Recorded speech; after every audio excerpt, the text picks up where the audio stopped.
চলুন যিনি গেস্ট আছে তার সঙ্গে পরিচিত হই। প্রথমে আপনার নামটা একটু বলেন। আমার নাম মেঘলা। মেঘলা, বয়স কত? 34। 34। তো মেঘলা, 34 বছর বয়সের যে গল্পটা আপনি আজকে এখানে বলতে যাচ্ছেন, এটা আমাদের সমাজের অনেক নারীরই গল্প, কিন্তু তারা কখনো সাহস করে মুখ ফুটে বলে না।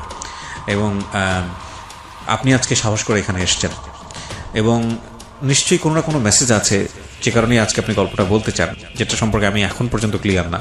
কিন্তু আপনার এই গল্পটার, যেটা আমি দেখলাম, প্রায় এক যুগেরও বেশি সময় ধরে এই ভুল বা অপরাধের সঙ্গে জড়িয়ে থাকা, যাই বলি না কেন আমরা, তাই কি? আচ্ছা, তো আমরা শুরু করি, একবার ব্যাকগ্রাউন্ড থেকে আসি, ছোটবেলা থেকেই আসি। ছোটবেলা থেকে মানে আমি যখন ক্লাস 4-এ পড়ি তখন থেকেই আমি বুঝি, এর আগে আমার মনে নেই, আমি জানি না আচ্ছা, অবশ্য। ঠিক আছে। বাবা কি করতেন? কিছুই করে না। আচ্ছা। বাবা বেকার, ঘুরে ফিরে খায় দায়, এটাই। আমার দাদার অনেক জমি জমা ছিল, এগুলো বিক্রি করে আর খায়।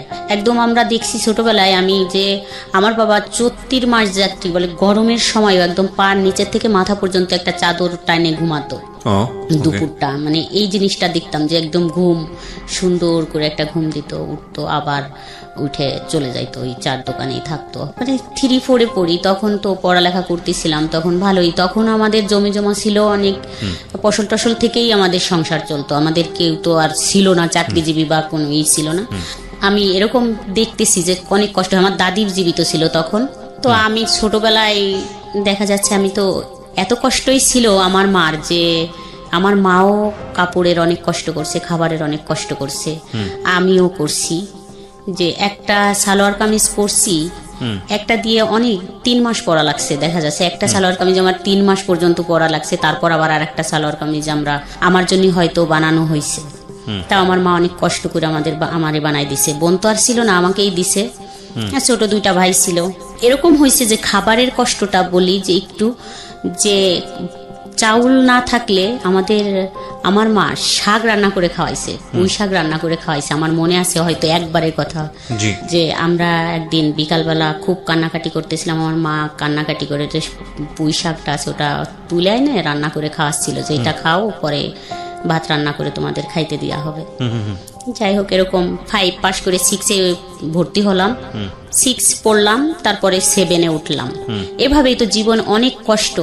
তো 7-এ ওঠার আগে একটু বলি যে যখন আমি 5-6-এ পড়ি তখন সাবান কিনা, আমি সাবান চিনতাম না আসলে, আমি সাবানটা কাকে বলে এটা জানতাম না। 5-6-এ পড়া অবস্থায় জানতেন না? না, আমি তাহলে বাসায় কি মানে প্রসাধনী সামগ্রীতে সাবান ছিল না, এরকম আমি চিনতামই না সাবান কাকে বলে। ও মাই গড।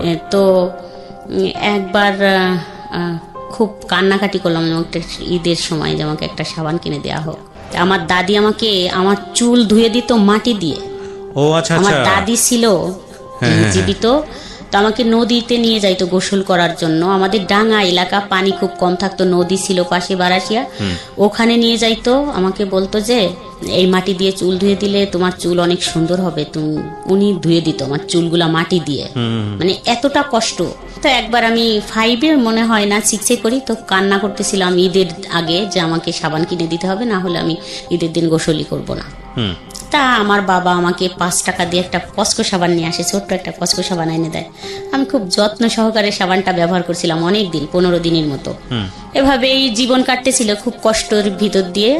যখন পরীক্ষা আসবে 7-এর, তখন আমি বাসে আমাকে একটা লোক দেখে এবং জিজ্ঞেস করে যে তোমার নাম কি। আচ্ছা, বাসে দেখে? তখন আমি আমার নামটা বলি আর বাবার নামটা, কিন্তু আমি একটু দুষ্টু ছিলাম, মানে খুব একটু চালু ছিলাম তখন। তো আমার নামটা বললাম, এবং বাবার নাম জিজ্ঞেস করলে আমি একটু মানে থমকে গেলাম, যে বাবার নাম কেন জিজ্ঞেস করে। তো আমি কি বলবো, বাবার নামটা মিথ্যে বলবো নাকি? আবার বললাম যে বাবার নাম মানুষ মিথ্যে বলে নাকি, বাবার নামটা সঠিকই বলতে হয়, নাইলে তো কি, মানে একটু দ্বিধাদ্বন্দ্ব করে 1 মিনিট ভাইবে বললাম যে না, বাবার নাম এটা। কিন্তু আমি নামলাম হচ্ছে আমাদের গ্রামের মাঝখানে, যেখানে আমাদের বাড়ি তার থেকে মাঝখানে নেমে গেলাম। তা উনি ওইটা ফলো করছে যে এখানে নামছে মেয়েটা। তো নামার পর উনি পরের দিন ওইখানে এসে নামছে, নাইমে জিজ্ঞেস করছে আমার বাবার নাম ধরে যে অমুকের বাড়ি কোনটা। তা ওইখানের মানুষ বলছে না, এইখানে তো তার বাড়ি না, তার বাড়ি হচ্ছে ওই পাড়া। অন্য একটা পাড়া। তা বলছে তার একটা মেয়ে আছে এই নাম, তা বলছে যে হ্যাঁ ওই পাড়া বাড়ি। তা উনি ওইখান থেকে আবার বাঁচে উঠে আমাদের এই পাশে আসছে। তখন সকাল 9টা বাজে, আমি গোসল করি স্কুলে যাবো দেখে রেডি হচ্ছি। এখন আমি দেখি ওই লোকটা আমাদের বাড়ি আসে। তা আমি ওই লোকটারে দেখে প্রথমত হাসি দিছি, বুঝতে পারছি যে কিছু একটা রং আছে হয়তো। ওই লোকটা আবার কালকে দেখলাম বাচের ভিতর, আজকে কেন দেখলাম যে আমার বাবার সাথে কথা বলতেছে। তখন আমার বাবা বাসায় ছিল। আচ্ছা, তো আমার বাবার সাথে কথা বলতেছে, তো আমার বিয়ের ব্যাপারে মনে হয় সম্ভবত আমার বিয়ের ব্যাপারে এই কথা বললো। তা আমি তখন স্কুলে চলে গেলাম, তো ওনারা কি কথা হয়েছে তা তো আমি জানি না। যাই হোক স্কুল থেকে আসলাম, শুনলাম যে আমাকে নাকি দেখতে আসবে ছেলে পক্ষ থেকে কালকে। তা বললো যে কালকে তো বৃহস্পতিবার, ওই দিন মনে হয় বুধবার ছিল, তো বৃহস্পতিবারের দরকার নাই, তো স্কুলে থাকবে এটা মানে আমার কথা বললো, তো স্কুলে থাকবে তাহলে শুক্রবারে আসুক। আইসে আমাকে দেখলো, দেখার আগে আমার একটা ফুপি ছিল, উনি ওই ফুপিকে দেখে, দেখার পর তো বলে যে আমি এই মেয়েই বিয়ে করব। পরের ঘটনা জানছি যে এই মেয়েটা অনেক সুন্দর, আমি এই মেয়েই বিয়ে করব। যাই হোক ওনাকে দেখে পছন্দ করে সবাই। তারপরে যখন ওই ফুপি আমাকে নিয়ে আসে, মানে আমাকে একটা ড্রেস গোলাপি কালারের, আমার মনে আছে গোলাপি একটা ড্রেস, একটা পন্স পরা ছিল আমার, আমাকে নিয়ে আইসে পরে আমার ভাসুর দেখে বললো না না ওই মেয়ে অনেক বয়স্ক, ওই মেয়ের দরকার নাই, এইটাই নিব আমরা। যাই হোক এভাবে দেখে চলে গেল। ওই দিন আবার সকালে আসছে ওরা 8টা-9টা বাজে, তখনই আইসে সারাদিন আমাদের বাড়ি ছিল। তো উনি হচ্ছে যার সাথে আমার বিয়ে হবে, উনি একটু বাইরে ওয়াশরুম না বলতে মানে বাইরে গেছিল। তো বাইরে থেকে হাইটে আসতেছিল, হাইটে আসা দেখে আমার মা সে দেখে বলতেছিল যে ছেলেটা কিন্তু আমার পছন্দ হয় নাই। আচ্ছা, আমার বাবাকে বললো যে দেখো তুমি যে মেয়েটাকে বিয়ে দিবা নিয়ে বসায় রাখছো সন্ধ্যা পর্যন্ত, দেখে চলে যাইতো তারপর কিছু বলতে, কিন্তু এই যে বসায় রাখলে সন্ধ্যা পর্যন্ত, তো ছেলেটা দেখে কিন্তু আমার ভালো লাগলো না। তো আমি ভিতরে দেখলাম যে আমার আব্বা আর আমার মা ঝগড়াঝাটি করতেছে, মানে একটু কথা কাটাকাটি করতেছে যে তোমার সব সময় খালি খুদ দরাদরি। বললো যে না একটু বয়স্ক মনে হয় ছেলেটার হচ্ছে পাটা মনে হয় খোড়া, এটা বললো একদম ডাইরেক্ট, বললো যে পা খোড়া মানে হাঁটতে পারে না, এরকম মনে হলো, এই জন্যই এত সময় বসেছিল উঠে নাই। তো এই ছেলের সাথে মেয়ে দেওয়ার দরকার নাই বা দিব না, আমার মেয়ে নিয়ে আমি দরকার হলে বাবার বাড়ি চলে যাবো। আচ্ছা, তা আমার বাবা খুব রাগারাগি করলো, বললো যে এত কথা বলো না, মানে ওদের টাকা পয়সা আছে, অনেক চাকরিজীবী ছেলে টেলে আছে, বিসিএস কেডার অফিসার আছে ফ্যামিলিতে অনেক ভালো ভালো, এটা দেখে মানুষ তো খালি ছেলে দেখে বিয়ে হয় না, আশেপাশে একটু দেখতে হয়, তাই কথাবার্তা বললো। যাই হোক ওরা চলে গেল। তো এটা নিয়ে খুব গ্যাঞ্জাম চলতেছিল। তো আমাদের বাড়ির থেকে সবাই দেখতে যাবে আমার হাজবেন্ডদের বাড়ি, তো গেল আমার দাদা টাদা মানে মুরব্বী যারা এরা গেল 12-13 জন, একদম ছোট বাচ্চা টাচ্চা কাউকে নিল না আর কি, 15 বছরের নিচে কাউকে নেয়নি, তারও উপরে কাউকে নেয়নি, 20 বছর বয়সেও কাউকে নেওয়া হয়নি, শুধুই একদম মুরব্বী 12-13 জন লোক গেল দেখার জন্য। তারা সবাই সম্মতি দিল যে হ্যাঁ চলে, মানে ওই বংশীয় দিক দিয়ে এবং টাকা পয়সা আমার বাবার থেকে, ওই যে আমার বাবা তো গরিব, বংশীয় দিক দিয়ে টাকা পয়সা এসে শান্তিতে থাকবে মেয়েটাই, এই হিসাবে চলে। সামনে সবে বরাত আসে, সবে বরাতের ভিতরে আমার বিয়ে হয়ে যায়, 15 দিনের ভিতরে আমার বিয়ে হয়ে যায়। আচ্ছা, তো আপনি কি বুঝতে পারছিলেন ওই সময়টাতে বিয়ে মানে কি? আমি আসলে যখন আমার বিয়ে ঠিক হয়ে যায়, একদম দিন পড়ে যায়, দেখা দেখির ভিতর আমি অতটা বুঝতাম না, হাসি খুশি ছিলাম, কোনো কিছুই না। কিন্তু যখন দিন পড়ে যায় তখন আমার মা ছিল না, এই রাগারাগি করে আমার নানা বাড়িতে চলে যায়। চলে গেলে যখন বিয়ের দিন আবার একটা শুক্রবারের দিন পড়লো, তা আমি গেলাম আনার জন্য আমার মাকে, যে মা আমাকে তো বিয়ে দিয়ে দিচ্ছে, তাই তুমি কেন আসবা না? তো বললো যে আমার তো এই ছেলে পছন্দ না, তুমি তোমার বাবাকে নিয়ে তোমাদের বিয়ে শাদী, তোমার দাদি আছে জীবিত, যাও তোমরা বিয়ে শাদী করো, পরে আমি আসবো। তা আমি অনেক কান্নাকাটি করলাম যে আসো। যাই হোক আমি মনে হয় এখন কি বলবো, আমার মনে হয় খুশিই ছিলাম আমি। আপনি আসলে বুঝিনি খুশি কি দুঃখ কি আর কষ্ট কি? হ্যাঁ, আমি কখনো বুঝিনি যে আসলে ওইখানে গেলে আমার এটাই মনে হচ্ছিল যে অনেক বড় লোক, একটু আমার অনুভূতিটা বলি যে একটু বড় লোক, তাহলে তো ভালোই, সবকিছু তো সুন্দরী, তো এখান থেকে ওখানে গেলে তো ভালোই থাকবো। আমি তো আসলে স্বামী স্ত্রী এটা ভাবিনি, আমি মনে করছি এই ফ্যামিলির থেকে ওই ফ্যামিলিতে গেলে, যেহেতু বলতেছে এত সুন্দর ঘর দরজা বাড়ি গাড়ি আছে, সবকিছু আছে, ব্যবসা করে ছেলে, অনেক টাকা আছে, তাহলে তো আমি যা চাইবো তাই পাবো। তো বিয়ের 2-3 দিন পর বিয়ে হয়ে গেল। যাই হোক আমাকে আমার বাবার বাড়ি রাখা হলো, নিল না। তো বিয়ের মনে হয় 2-3 দিন পরেই বা পরের দিন, আমার ভালো মনে নেই, অনেক দিন আগের কথা। তো সামনে রমজান, একবারে ঈদেই আসলো। আসে পরে আমাকে নিয়ে গেল এখান থেকে। তো আমি খুব খুশি, একটা ভ্যান গাড়ি নিয়ে আসলো। তাতে আসলো হচ্ছে বর হলো আমার ননদের একটা ছেলের 4 বছর বয়স, একটা মেয়ের মনে হয় 7 বছর বয়স, আর একটা দেবর তখন আমার সাথে ক্লাস 7-এ পড়ে, আর একটা ননদ 5-এ পড়ে, আর একটা ননদ হচ্ছে একটু বড়। এরকম 4-5 জন পিচ্চি পাচ্চা এসে একটা ভ্যানে আমাকে নিয়ে গেল। আমি তো কান্নাও করলাম না, খুব খুশিতেই চলে গেলাম। অবশ্য আমাকে এখনো ওরা খেপায় যে একটু কান্নাও করনি কোনোদিন, এত খুশিতে চলে আসে। বুঝলে না কান্না করবেন, বুঝেনি তো নি আসলে কি হচ্ছে। আসলে সত্যি এটাই। আর আমি চলে আসলাম এখানে, আইসে আমি তো খুব খুশিতেই আছি, এখানেও খুশিতেই আছি। তো যাই হোক, ওই সময় 1 মাস পর না 2 মাস পর, আমি ভালো জানি না, আমার মনে নেই এতদিনের কথা, তখন আমার বাচ্চা কনসেপ্ট করে। তখন আপনার বয়স কত? তখন বিয়ের 1 বছর, ক্লাস 7-এ পড়বে একটা বাচ্চার বয়স 12 বছর সর্বোচ্চ। তখন মনে হয় 12 না 13 বছর। তখন আলটিমেটলি আপনি যখন বাচ্চা হলো তখন 14 বছর বয়স, 14 হয়ে গেছে। চিন্তা করেন অবস্থা। হ্যাঁ, তারপর? তবুও আমি তো খুশি, ভালোই বাচ্চা হবে, তো এটা নিয়ে ভালোই শ্বশুর বাড়ি আছি। আমার শাশুড়ি শুধু এক, আমার শ্বশুর নেই। তো আমি শ্বশুর বাড়ি যখন আমার বাচ্চা কনসেপ্ট করে 4 মাস হয়ে যায়, তখন হচ্ছে আমি একদম কন্টিনিউ শ্বশুর বাড়ি থাকা শুরু করলাম। আচ্ছা। এখন আর বাবার বাড়ি যাওয়াটা খুব কমই যাইতাম। ওই বাচ্চা কনসেপ্ট করার পর কিছু খাইতে পারতাম না, শুধু শুকনো মরিচ আর ভাত খাইতাম, খাইতে পারতাম না। আচ্ছা। 1 বছর পরে আমাদের একটা দোকান হয়, এখানে আমরা চলে আসি। এর মাঝখানে তো ভালোই একটু বুঝতাম না, ভালোই কাটলো। তো যখন আসলাম, তখন আসার পরে এক আপা ছিল, ওই আপা গল্প করতো তার স্বামী স্ত্রীর বিষয় নিয়ে। তো স্বামী স্ত্রীর বিষয় নিয়ে গল্প করে, ওটা আমি শুনতাম। শুনতে শুনতে মানে আমার মাথাটা এমন হইলো যে আমি একটু জিজ্ঞেস করি আমার হাজব্যান্ডকে যে তাহলে আমাদের বিষয়গুলো কি। আচ্ছা। তো একদিন আমি জিজ্ঞেস করলাম যে আসলে এটা তো ঠিক না। তো দেখলাম চুপ থাকে, কথা বলে না। এটা সংসার কত বছর হওয়ার পরে? 6 বছর। 6 বছর গেছে, আপনি আসলে কিছুই বুঝতেন না বিষয়টার। এর মধ্যে একটা বাচ্চা চলে এসছে, একটা বিষয় আপনি আপনার প্রতিবেশী কারো কাছ থেকে জেনেছেন, জানার পরে মনে হয়েছে যে আপনার হাজবেন্ডের ভেতরে বা আপনাদের যে কনজুগাল রিলেশনশিপ, মানে আপনাদের যে স্বামী স্ত্রীর সম্পর্ক, সেটা 8-10টা স্বাভাবিক সম্পর্কের মতো না। এবং সেই জায়গাটা থেকে আপনি আপনার হাজবেন্ডকে কোয়েশ্চেন করেছেন যে তাহলে এটা কি। তো মানে এটা যদি আপনার কানে না আসতো পাড়ার প্রতিবেশীর কাছ থেকে, তাহলে আলটিমেটলি আপনি জীবনে হয়তো কোনোদিন বুঝতেও পারতেন না যে এটা একটা সমস্যা, মানে আপনাদের মধ্যে যেটা আছে। আমার কাছে তাই মনে হয়, যে কিন্তু কখনো বুঝতামই না, মনে হয় যে এটা কোনো সমস্যা হতে পারে। তারপর জিজ্ঞেস করার পরে ওনার রিপ্লাই কি ছিল? উনি চুপ থাকতো সব সময়, চুপ, কথাই বলতো না। তো এত টাকা ইনকাম করতো, ওগুলো নিয়ে বাবা মা ভাই বোন নিয়েই চলতো, আমাদের প্রতি এত গুরুত্ব দিত না। আমি আর আমার মেয়েটা নিয়ে যে আমরা বাসা নিয়ে থাকতাম, এখানেও কোনো নাই।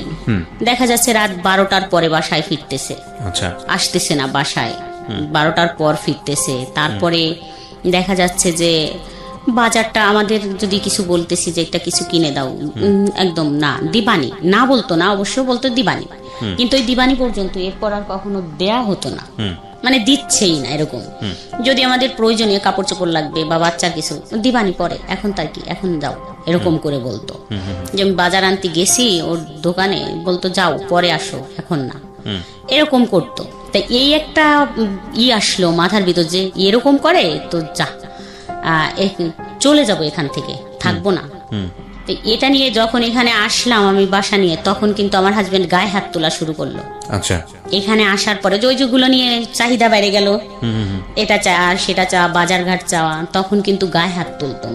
মাঝে মাঝে এমন হতো যে আমার গায়ে নীল দাগ হয়ে যাইতো। আমার মেয়ে খুব কান্না করতো যে এরকম মানুষকে মারে, মানে ছোট ছিল ওটা, এরকম ডলে দিত, বলতো ব্যথা লাগতেছে আম্মু, ছোট ছিল, নীল হয়ে যাইতো, মানে আমার গাটা দেখা যাইতো যে মার দিছে।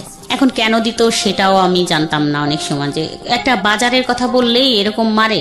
তো খুব রাগ হইতো যে আমি চলে যাব, বাবার বাড়ি যাইতাম। তো বাবার বাড়ি গেলে আমার মা বলতো যে না, স্বামীর থেকে হলো আসতে হয় না, স্বামী হচ্ছে অনেক জিনিস, স্বামী খুশি না থাকলে ভেসতে যাওয়া যায় না, বা শান্তি হয় না, মানুষ ভিক্ষে করে খায়, এটা যাও। তো আমি সকালে গেলে বিকালেই আমাকে পৌঁছে দিত যে যাও চলে এখনই। আবার আমি চলে আসতাম এখানে, এরকম কিছুদিন কাটলো। তারপরে যাই হোক, ওই আপার ওই কথা শুনে এখন আমার মাথায় আসলো যে যা, এখন আমি একটা প্রেম করব, আমার মাথায় এরকম আসলো। আমি কিছুতেই ওখান থেকে বেরোতে। আপনার হাজবেন্ডকে যখন জিজ্ঞেস করলেন তখন আপনার হাজবেন্ড কি বললো? কিছু বলতো না, চুপ থাকতো। আচ্ছা, তখন আপনার মনে হলো যে আপনি একটা প্রেম করবেন।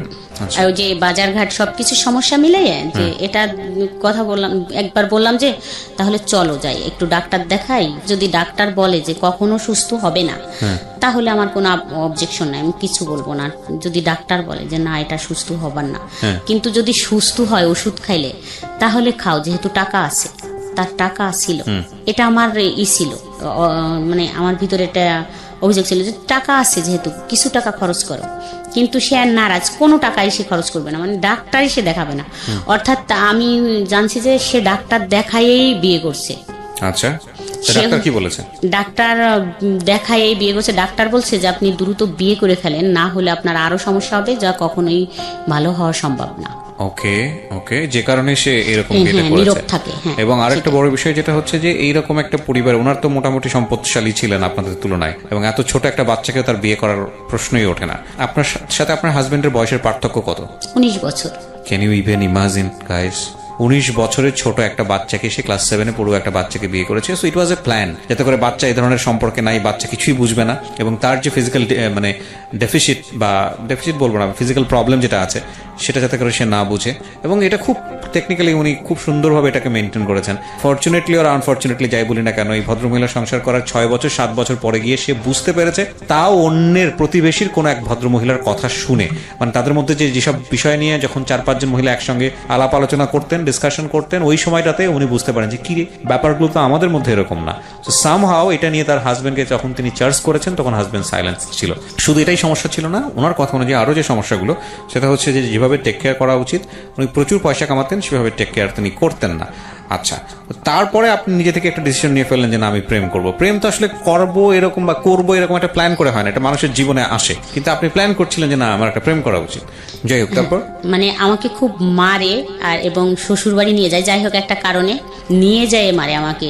আমরা যেখানে বাসায় ভাড়া থাকি সেখান থেকে আমার শ্বশুর বাড়ি আমাকে নিয়ে যাওয়া হয় ডাইকে, নিয়ে যায় ওখানে যায় আমাকে আমার ভাসুর বলে যে এই কথাটা কে বলছে তোমাকে, সেটা বলে একটা কথা ছিল, কিন্তু আমি বলতে চাচ্ছিলাম না দেখে ওরা ওই ভাসুর দাঁড়ায় থাকে এবং আমার হাজবেন্ড আমাকে খুব মারে। তো মারলে ওই দিন আমাকে যখন নিয়ে আসে আমাদের বাসার থেকে, সেদিন আমার বাচ্চা দুটো আমার বাসায় ছিল এবং আমাকে নিয়ে যাওয়ার পরে আমি পথেই ভাবতেছিলাম যে আমার কপালে আজকে কষ্ট আছে, কিন্তু যদি এরকম কিছু হয় বিনা অপরাধে আমাকে যদি মারে, তাহলে আমি আর এই দুটা নাম থাকবে না। আমার হাজবেন্ড আর আমার নামটা মনে মনে ভাবে বললাম যে এই দুটা নাম পাশাপাশি থাকবে না, এর সাথে এই নাম দুটা ডিলেট হয়ে যাবে, কিন্তু একটা নাম পাশাপাশি বসবে। তো যাই হোক, ওখানে যে এরকম কিছুই ঘটলো। তারপরে তো আইসে ভাবতে শুরু করলাম যে আমি এমন একটা ছেলের সাথে রিলেশন করব যে সে গুন্ডা হবে, মানে যাতে করে আপনি প্রতিশোধ নিতে পারেন। হ্যাঁ, আমি প্রতিশোধ বলতে আমি যদি বলি যে ওকে মাইরে ফেলো, যাতে মাইরে ফেলে আমাকে নিয়ে যাইতে পারে, মানে সে খুব ক্ষমতাশালী হোক, এরকম ভাবতাম যে আমি যা বলবো সে তাই শুনবে, আমাকে নিয়ে গেলে। আমার হাজবেন্ডরা তো অনেক প্রভাবশালী, মানে ক্ষমতার দিক দিয়ে টাকার দিক দিয়ে না থাকলেও যাতে এইটা সে ট্যাকেল দিতে পারে। আচ্ছা, এখানে একটা বিষয় খেয়াল রাখবেন, আমি সবসময় যে কথাটা বলি আপনাদেরকে, সেটা হলো প্রত্যেকটা অপরাধ কিংবা ভুলের পেছনে একটা নির্দিষ্ট কারণ থাকে, এবং এই কারণ ছাড়া কখনোই ভুল বা অপরাধের জন্ম হয় না। যেমন ধরুন, ভদ্রমহিলা এখন গল্পের যে জায়গাটিতে আছে, সেই জায়গাটি থেকে যদি একটা টার্ন নেয় এরকম ভাবে যে না একসময় সে এরকম একটা সম্পর্ক করলো এবং তার হাজবেন্ডকে মেরে ফেললো। আমরা গণমাধ্যমে, পত্রপত্রিকায়, মিডিয়াতে যেসব জিনিস আমরা দেখি, যে একটা ঘটনা একেবারে যখন এক্সট্রিম পর্যায়ে চলে যায় তখন সেটা চলে আসে। যেমন ধরেন, কিছুদিন আগে এরকম একটা খবর আপনারা হয়তো সোশ্যাল মিডিয়াতে দেখেছেন যে একজন ভদ্রমহিলাকে অ্যারেস্ট করা হয়েছে, পুলিশ অ্যারেস্ট করেছে, এবং সে অ্যারেস্ট করার সঙ্গে সঙ্গে জবানবন্দি দিয়েছে যে সে তার হাজবেন্ডকে ঠান্ডা মাথায় খুন করেছে, খুন করে ওয়ার ড্রয়ারে রেখে দিয়েছিল 6 দিন বা 7 দিন। এখন এইটা ডিরেক্টলি যখন একটা পত্রপত্রিকা বা মিডিয়াতে চলে আসে, তখন আপনি শুধু এটুকুই জানেন কি করেছে, মহিলাটা তার হাজবেন্ডকে খুন করেছে, এবং মহিলা দেখা যাচ্ছে কানতে কানতে সে একটা স্টেটমেন্ট দিচ্ছে কি যে আমি আমার হাজবেন্ডকে খুন করেছি, খুন করে তাকে একেবারে ড্রয়ারে রেখে আমি অফিসে করেছি। ভদ্রমহিলা গার্মেন্টসে কাজ করে, অফিস করে এসে 2 দিন যাবত সে অফিস করেছে, তারপরে গিয়ে এসে ধরা পড়েছে। তো আপনি তখন মহিলাটাকে কি ভাববেন? নিঃসন্দেহে খারাপ ভাববেন। ইনফ্যাক্ট এটা খারাপ কাজ, ভয়ঙ্করতম খারাপ কাজ, অপরাধ করেছে সে, শাস্তি পাওয়ার যোগ্য। কিন্তু যখন আপনি স্টোরিতে যাবেন, বিহাইন্ড দ্য স্টোরিতে যাবেন, আপনি হয়তো এই যে এইরকম যদি একটা স্টোরি থাকে যে গায়ে হাত তুলেছে, 6-7 বছর ক্লাস 6-7-এ পড়া অবস্থায় তাকে বিয়ে করেছে, এবং বিয়ে করে তাকে 6-7 বছর ফিজিক্যালি টর্চার করেছে, এবং এক পর্যায়ে গিয়ে যখন সবকিছু সে জানতে পেরেছে, তখন আলটিমেটলি তাকে কিভাবে দমানো যায় সেজন্য পাশবিক নির্যাতন করছে, এবং তারপরে এরকম একটা ঘটনা ঘটে গেছে। সো আমি সবসময় বলি যে রেজাল্ট দেখে কখনোই উত্তেজিত হওয়া উচিত না। বা একটা ডিসিশন নিয়ে ফেলা উচিত না যাতে করে আরেকটা ভুল হওয়ার সম্ভাবনা থাকে। সবসময় বিহাইন্ড দ্য স্টোরিতে যাওয়া উচিত, আমি মনে করি এটা। হ্যাঁ, ডেফিনেটলি আইন নিজের হাতে তুলে নিলে তো সেক্ষেত্রে নিজের শাস্তি পেতেই হবে, এবং সেক্ষেত্রে কেউই রেহাই পায় না। যাই হোক, বলেন তারপর কি হলো? এগুলো ভাবতেছি, মানে ভাবতে তো আর সময় লাগবে, সম্পর্ক হইতেও তো সময় লাগে, এরকম তো খুব প্রতিশোধ নিতে হবে। প্রতিশোধ মানে আমার এখান থেকে বেরোইতে হবে, এটাই ছিল যে আমি তো আমার বাবা মার কাছে যাচ্ছি। ওরা তো ওই যে আমার হাজবেন্ডের টাকায় কিন্তু আমার বাবার বাড়ি চলছে। এখানে আর একটু বলি যে আমার যেই 3টা ভাই, এরা তো বড় হয়ে গেল আস্তে আস্তে। তো ওই যে আমার বাবা তো কাজ করে না কিছু, তো আমার হাজবেন্ড আবার আমার মাকে খুব হাত করছে, মানে এখান থেকে কিছু টাকা পয়সা ওখানে দেয়, যেটা একটু সংসার চলে, হয়তো মাসে 2-3 হাজার বা 5 হাজার টাকা দিলো, দিয়ে তাদের একটু চলতেছে। এই জন্য হচ্ছে আমার হাজবেন্ডের সাপোর্ট নিত। আচ্ছা, মানে আপনার সাপোর্ট নিত না? আপনার না, কখনোই আমার সাপোর্ট তো তারা কখনো নেয়নি বা নেয় না। সব সময় বলে যে ও ভালো মেয়ে না, ও ভালো না, ও ভালো না, এরকম করে বলে। পরে এসে দেখা যাচ্ছে আমার আবার একটা বাচ্চা কনসেপ্ট করলো, তো সেখানে আমার একটা ছেলে হয়। আচ্ছা, তো ছেলে হওয়ার পরে আমার হাজবেন্ড আবার এই সময়, ছেলের যখন 5-7 মাস বয়স, তো তখন আমার হাজবেন্ড আবার পাগল হয়ে যায়, মানে ব্রেন শর্ট হয়ে যায় ওর। আচ্ছা, তো 9 মাস থাকে একটানা এইভাবে পাগল অবস্থায়। তো আমি ছোট বাচ্চা নিয়ে ওনাকে খুব কষ্ট করে সুস্থ করে তুলি, 9 মাস পর্যন্ত লাগে। উনি তখন হচ্ছে পুলিশ দেখলে ভয় পাইতো বা আর্মি দেখলে ভয় পাইতো। এটা যাই হোক, এরকম করে আমি সুস্থ করে আবার দোকানে ফিরাই আনি। ওখানে আমি খুব শক্তভাবে দাঁড়াই। তখন থেকে আমি একটু বাইরে বেরোনো শুরু হয়ে গেল, রাস্তাঘাটে, বাজার টাজারে। আর আমার ছেলেটা দেখার পরে আমার হাজবেন্ড আবার একটু চেঞ্জ হয়ে গেল। আচ্ছা, তখন ছেলে হওয়ার পরে খুব বাজার টাজার আর কষ্ট টষ্ট দিত না, খাওয়া দাওয়ার তখন থেকে যে বাজারটা চাইলেই দিত, ওগুলো খুবই করতো, টেক কেয়ার করা শুরু করলো। তখন আবার একটু হলো, কিন্তু আমার মনের ভিতর ওটাই হয় যে আমি ভালো একটা ছেলে পেলে সম্পর্ক করে এখান থেকে চলে যাব। এটা কিন্তু আমি ভুলিনি, মনে মনে রাইখেই দিছি। তো এইভাবে আরো কিছুদিন চলে যায়, যার পরে আমার হাজবেন্ডও সুস্থ হইলো। আর আমারও আবার একটা টিউমার হয় পেটে, সেটার অপারেশন হয়, আমিও সুস্থ হই। যাই হোক, আমার ছেলে মেয়ে দুইজনই মানে লেখাপড়া, মানে ছেলের বয়স 3 বছর হয়ে যায়, লেখাপড়া করানোর মতো সময় এসে যায়। তো মেয়ে হচ্ছে তখন 3তে পড়ে মনে হয় মেয়েটা। তখন আমাদের বাসার পাশে এক বাসায় একটা ছেলে আসে। ছেলেটা হাফেজ 30 পাড়ার, আর এসএসসি পরীক্ষা দেবে বোধ হয় তখন। তো আসে ও পড়াতো, আরবি পড়াতো, পাশে আর 2-3টা বাচ্চাকে পড়াতো। তাই ওই ভাবি আমাকে একদিন ডাইকে বললো যে ভাবি, আপনার মেয়েকে পড়াবেন? তো একটা ছেলে আরবি পড়ায়, তো কোরআন শরীফটা তাড়াতাড়ি শিখে যাবে, তো পড়ান। বললাম আচ্ছা ঠিক আছে, কখন পড়ায়? বিকালে। বললাম ঠিক আছে, কালকের থেকে পড়বে। তা ও বলে দিল ছেলেটাকে, আর আমার মেয়েটাকেও আমি দিয়ে আসলাম। আচ্ছা, তো মেয়ে পড়তে যায় দেখে ছেলেও বলে যে আমিও যাব, ও পড়তে যায়। একদিন ওই ছেলে নাক ধরে হচ্ছে টান দিছে এরকম। আচ্ছা, ওই ছেলেটা যে পড়ায়, টান দিলে নাকটা মনে হচ্ছে ভেঙে গেছে এরকম। তো আমি পরের দিন দেখে বললাম নাকে কি হয়েছে? তো বললো কি হুজুর আমার নাক ধরে টান দিছে, তাই এরকম হয়ে গেছে। তা আমি তখন হচ্ছে যাই বলি যে আপনি যে নাকটা ধরে এরকম টান দিলেন, দেখেন তো কি হয়েছে। আমি তো বুঝতে পারিনি, ওর ওরকম ফর্সা মানুষ, সেই জন্য ও নাকটা এরকম লাল হয়ে গেছে। আচ্ছা, এই প্রথমই কথা। তারপরে যাই হোক, ও ওখানে পড়াচ্ছে। ওই ভাবির হাজবেন্ড হচ্ছে চাকরি করে, দুপুরি বাসায় আসে, তো 4-5টা বাচ্চা চিল্লাচিল্লি, ইনার একটু ডিস্টার্ব হয়। আমাকে একদিন বললো যে ভাবি, আপনাদের ঘর তো ফাঁকা থাকে, কেউ থাকে না, তা আপনার ঘরে যদি পড়ায় তাহলে একটু ভালো হয়। আপনার ভাই তো এসে একটু দুপুরে ঘুমাইতে পারে না, শুইতে পারে না, ওরা বাচ্চারা পড়ে, অত 4-5টা বাচ্চা চিল্লাচিল্লি। আমি বললাম ঠিক আছে, কোরআন শরীফ পড়বে তো পড়াক। তো আমাদের বাসায় নিয়ে আসলাম, যে আমাদের বাসায় বসে বসে পড়াতো। তখন তো ওই ছেলেটা হচ্ছে যেহেতু হাফেজ, তো 18-19 বছর বয়স। আচ্ছা আচ্ছা, তো একেবারে ছোট না যে 14-15 বছরে এসএসসি দিচ্ছে তা না, 18-19 বছরই বয়স তখন। তো আমরা আবার মাঝে মাঝে শ্বশুর বাড়ি যাইতাম, কাছাকাছি যেহেতু শ্বশুর বাড়ি, তো ছেলেটা ওই অনেক দূর থেকে আসতো পড়াইতে, আমাদের ঘরে তালা দেয়া দেখে আবার ফিরে যাইতো। তো একদিন বললো যে আপনি তো থাকেন না বাসায়, তো ফোন নাম্বারটা দিয়ে যান অথবা আমারটা নিয়ে যান, যা হলে বললে আমি আর আসবো না আপনাদের এখানে। আগের থেকে বললেন যে আমরা বাসায় থাকবো না, তাহলে চলে গেলাম, আসলাম না। তো আমি আইসে এত দূর হাইটে ফিরে যাই তালা দিয়া দেখে। বললাম ঠিকই তো, এরকম তো ভালো হয়, বলে দিলাম যে আইসেন না, আজকে আমরা বাসায় থাকবো না। তখন হচ্ছে ফোন নম্বরটা নেওয়া হলো। আচ্ছা, তো তখন আমার ছেলের বয়স তো 3 বছর হয়ে গেছে, ছেলে স্কুলে দিব এরকম টাইম।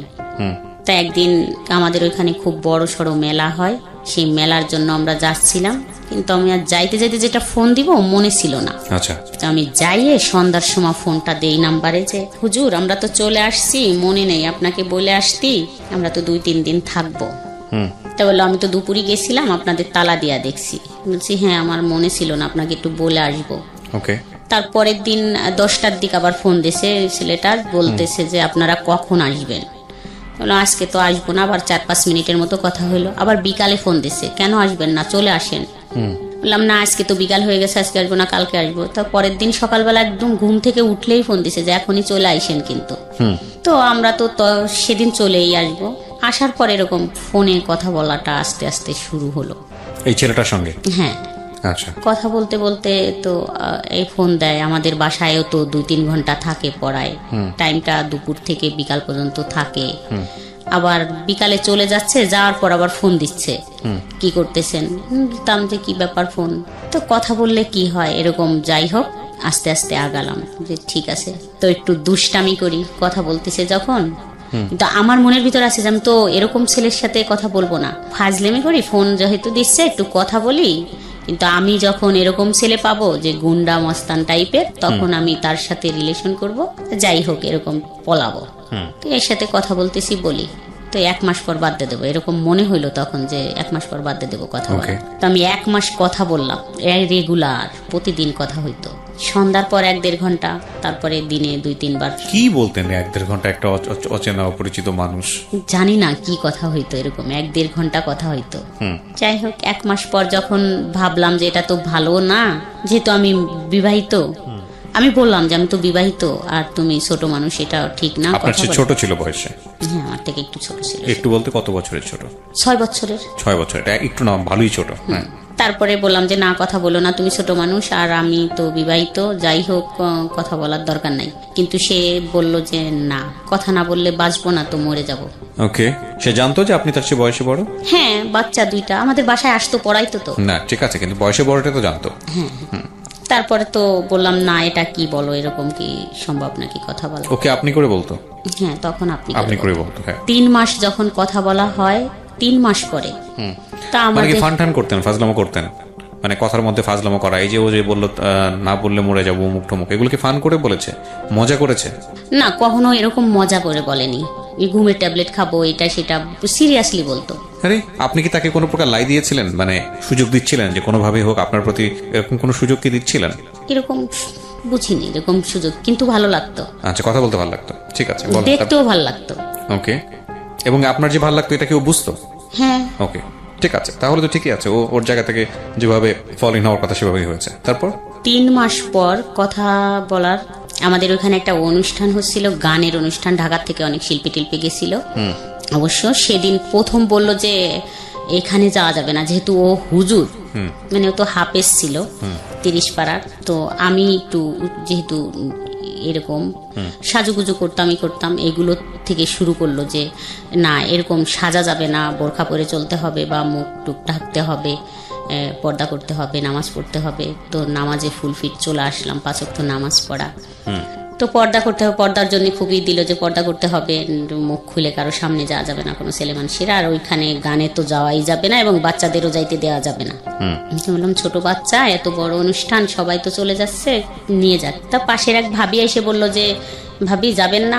বললাম যাবো তো, আমি তো একটু কাজ করব, তো যাবো একটু পরে, আপনি বাবুদের নিয়ে যান। তা ওই ভাবি দুজনেই নিয়ে গেল, ছেলে এবং মেয়েকে নিয়ে গেল।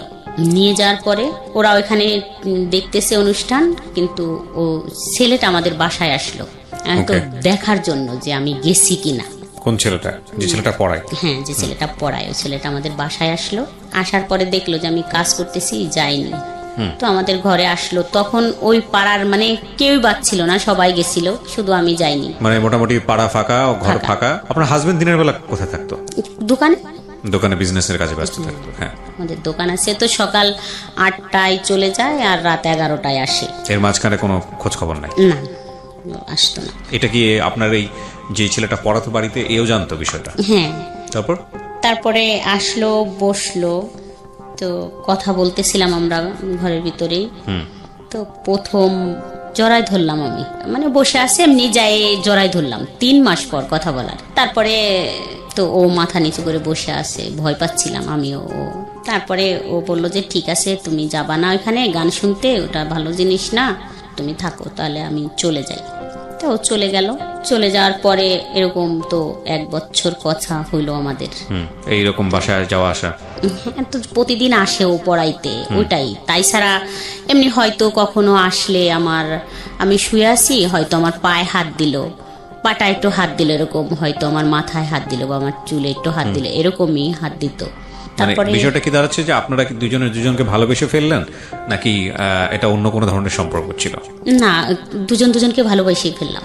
মানে এরকম হইলো যে আমি তো কান্না করতাম আর বলতাম যে এরকম এরকম, আমি তো ভাবছি যে আমি এরকম একটা ছেলেকে ভালোবাসবো, আমি তো থাকবো না এখানে। তা ও বলতো যে ঠিক আছে আমি তোমাকে ওখান থেকে নিয়ে যাব, আর রাখবো না ওখানে, মানে আমার একটু সময় দাও, আমি নিয়ে যাব। এরকমই কথা চলতো। মানে আপনার এই অতীত জীবন সম্পর্কে বা আপনার সংসার জীবন সম্পর্কে আপনি তাকে বলতেন, শেয়ার করতেন? বলতাম। তারপরে তো এরকম 1 বছর কথা হলো, ও ম্যাট্রিক পাশ করলো। এখন ওদের বাসার থেকে তো ওকে বলে যে চাকরি বাকরি করো, তো বসে থাকা যাবে না। তো একবার ঢাকায় আসতো, কান্নাকাটি করতো, আমি থাকতে পারি না, তোমাকে থুয়ে থাকতে পারি না, এরকম বলতো। তারপরে যখন এরকম কিছু হয় তখন আমি কখনো তো কোনো ছেলের সাথে এইভাবে মিশিনি। আমার ক্লাস 7 থেকে বিয়ে হয়ে যায়, আমি তো আমার হাজবেন্ডের সাথেই থাকতাম একসাথে এখানে বাসায়। তো এরকম কিছুর পরে আমি ভাবলাম যে এরকম আবার পৃথিবীতে কিছু আছে, এত সুন্দর মানুষ হইতে পারে, এত ভালো লাগা থাকতে পারে, বা এত মানুষকে এত ভালোবাসতে পারে, এরকম আরো বেশি কনফিডেন্সের সাথে হয়ে গেলাম যে না, এটাই তো সব কিছু, এরকমই তো সব, এটা কি। তো আমি তখন মনে মনে ভাবলাম যে যাই হোক, ধরেই রাখবো সারা জীবন, কখনোই আর ছাড়ে যাব না। তো অনেক কান্নাকাটি করলাম, কথা বললো যে চিন্তা করো না, আমি শুধুই তোমার, অন্য কারো না। আবার কথাবার্তা বলা শুরু, কথা বলতে বলতে এরকম তো মনে করেন 3 বছর হয়ে যায়। 3 বছর পর একটা বিয়ের অনুষ্ঠান থাকে, ও যায় সেখানে। যাওয়ার পরে বলে যে আমি তো একটা বিয়ের অনুষ্ঠানে আসছি, ফোন দিয়ে তুমি কি এখানে আসবা? তো বললাম ঠিক আছে, আমি রান্না টান্না করি, তারপর রেডি হইলে তুমি নিয়ে যাও। তারপর আমি রান্না শেষ করে আমি তো আমার বাচ্চাদের রাইখে সবকিছু বুঝাই দিয়ে তো বললাম যে ঠিক আছে তোমরা থাকো, আমি যাবো আর আসবো। আমাকে মোটরসাইকেলে নিয়ে যায়। নিয়ে গেলে আমার হাজবেন্ড বাসায় আসে 12টার দিকে, আমি মনে হয় 11টার দিক বেরোই, বা 10:30 11টা এরকম বাজে। তো 12টা বা 12:30টায় আমার হাজবেন্ড বাসায় আসে। তখন আইসে মানে আমাকে দেখে না, ওদের দুজনকে দেখে যে ওরা দুজন বাসায় একা আছে, আমি নেই। তো তখনই ওই ছেলেটাদের, আপনার 2 বাচ্চাকে দেখে।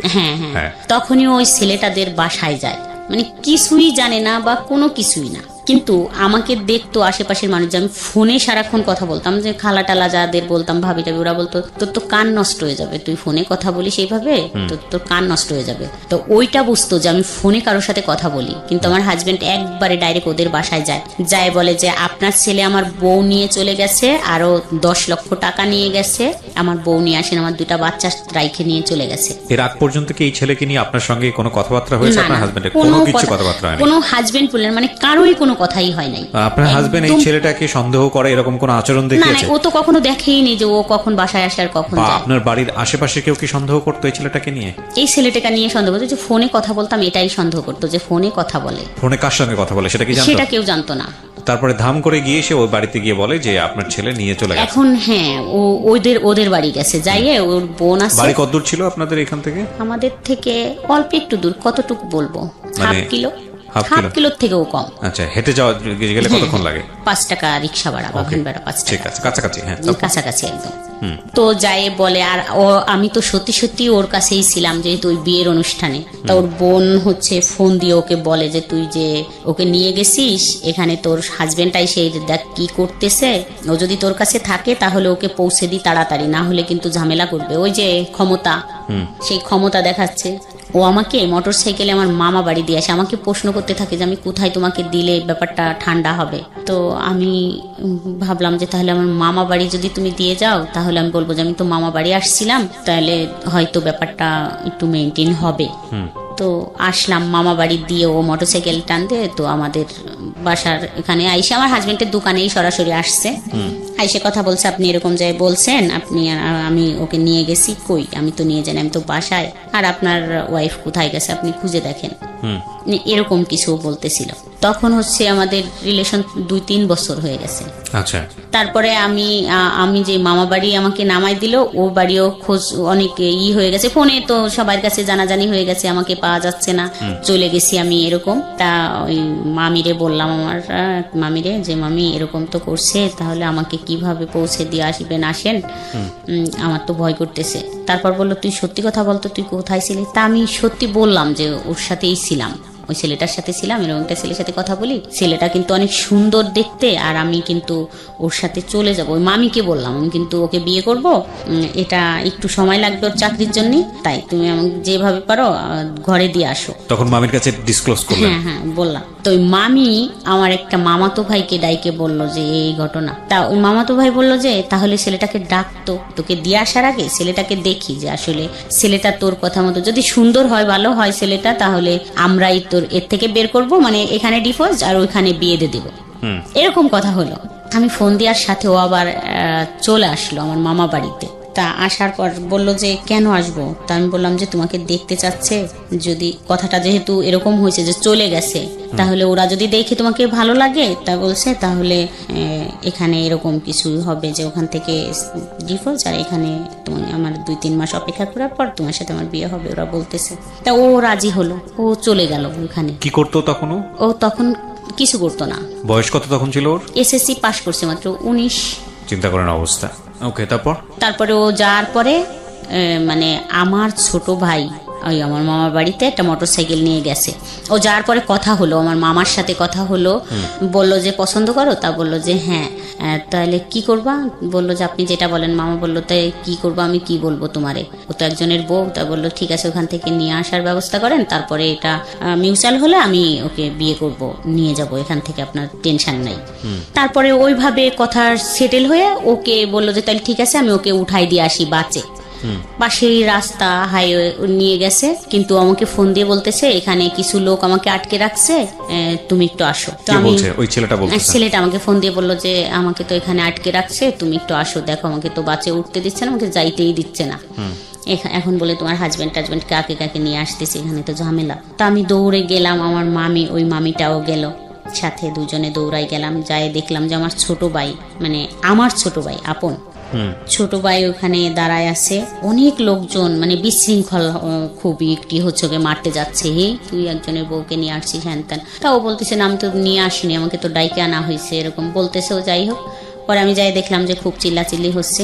তা আমি আমার ওই ছোট ভাইয়ের 2 পা জড়ায় ধরলাম, বললাম যে ভাই সাইরে দে, ওকে চলে যাইতে দে, তারপর যা বলিস আমাকে বলিস বা এইভাবে বলিস, যে তোর ভাইয়া যদি আসে তুই বলতে পারবি যে আমার বোনের নামে এরকম একটা মিথ্যে অপবাদ দিচ্ছেন, কেউ তো ছিল না, নিয়ে যান আপনি, এইভাবে দিয়ে দিস, আমি আর জীবনে কখনো কথাও বলবো না ওর সাথে।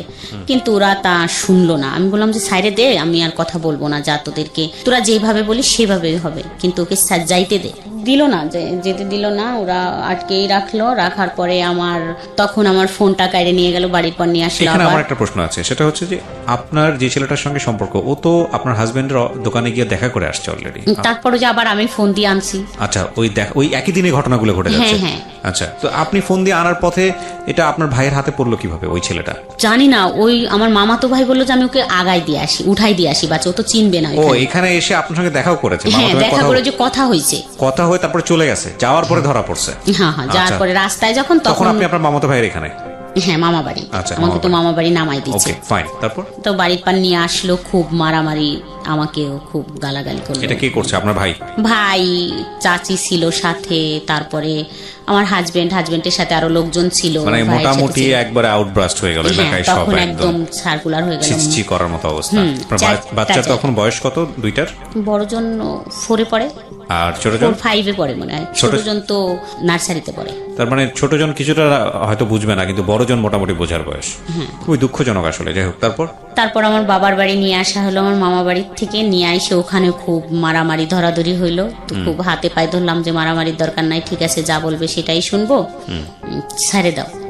তারপরে ওরকম করতে করতে রাত হয়ে গেল। রাত্রে ওখানে আমরা থাকলাম সবাই, ওই ছেলেটাও থাকলো, ওকেও ছাড়লো না। পরের দিন আমার হাজবেন্ড আমাকে এবং ওই ছেলেটাকে নিয়ে আসলো বলমারিতে, মানে আমাদের যেখানে আমরা ভাড়া থাকি। আপনার হাজবেন্ড নিয়ে আসলো ছেলেটাকে এবং আপনাকে দুজনকে? হ্যাঁ। প্ল্যান কি ছিল দুজনকে নিয়ে কোথায় কি করবে? কিছুই না, ওকে ছেড়ে দিল, ওর বাসায় নামাই দিল গাড়ির থেকে, আর আমাকে নিয়ে বাসায় চলে আসলো। আচ্ছা, ইন্টারেস্টিং। তো বাসায় আসার পর আমার তো ফোন টোন কাইরে নিয়ে গেছে, তখন মামা বাড়ির থেকে ফোন টোন নেই। হ্যাঁ, না কিন্তু যখন লোকজনের মধ্যে ধরে এই পেটাপিটিটা হচ্ছে তখন ওই ছেলেটা কি বলতেছিল? তার মাঝখানে বলল যে ও তো চুপ একদম, ওকে তো যে পাচ্ছে সেই মারতে যাচ্ছে, থাবড়াথাবড়ি মানে মারতে যাচ্ছে। ওর এলাকার লোকজন, ওর বাড়ির লোকজন কেউ নাই। ওর এলাকায় ওর চাচাকে বলছিল, ওর চাচা তো হতভম্ব, ওর চাচা খুব ভালো নাম করা লোক। তারপর নিয়ে আসলো যখন, পরের দিন, সেদিন তো সকালবেলা আমি বাসায় কাজ করলাম, পরের দিনকে থেকে হলো এরকম শুরু হলো আইসে বলা যে চলে গেলে, বাইরেই চলে গেলে, 10 লক্ষ টাকা নিয়ে গেলে, এত সোনা নিয়ে গেলে। তো আমার এতটাই রাগ হচ্ছিল তখন যে এটা কি বলে 10 লক্ষ টাকা, 10 টাকাই তো কোনোদিন দেয়নি, তো 10 লক্ষ টাকা কি করে নিয়ে গেলাম। মানে শুধু এটাই আমার তখন রাগ হচ্ছিল যে আমি 10 লক্ষ টাকা কোথায় পাইলাম। আর বলতো যে আমি মানে তখন 2টা ব্লাউজ বানাইছি, বলে কি 2টা বানাইছি, তার মানে 100টা ব্লাউজ বানাইছি। এটা আমাকে এতটাই করলো যে 100টা ব্লাউজ বানাচ্ছি। তাই একজন এসে বললো যে 100টা ব্লাউজ বানাই নিয়ে গেছো আর 10 লক্ষ টাকা নিয়ে গেছো, এরকম বলতেছে, সোনা টোনা সব নিয়ে গেছো। তো খুব খারাপ লাগলো যে যা বলছে তো থাকবোই না এখানে, আর থাকবো না। তখন আবার ফোন টোন নাই কাছে যে একটু যোগাযোগ করব। 5 দিন চলে গেল, কথা শুনতে শুনতে আমি তো খুব হয়ে গেলাম যে এত কথা আর শুনতে ভাল লাগতেছে না।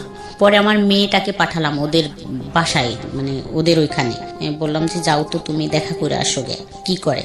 তা ও গেল, ও তখন মাদ্রাসায় পড়তো, মনে হয় ক্লাস 6-এ পড়ে। গেছে, যায় দেখে কি খুব জ্বর, খুবই জ্বর, যে মারামারি করছে, অত চিল্লাচিল্লি করছে, ভয় পেয়ে গেছে, খুব জ্বর, শুয়ে আছে।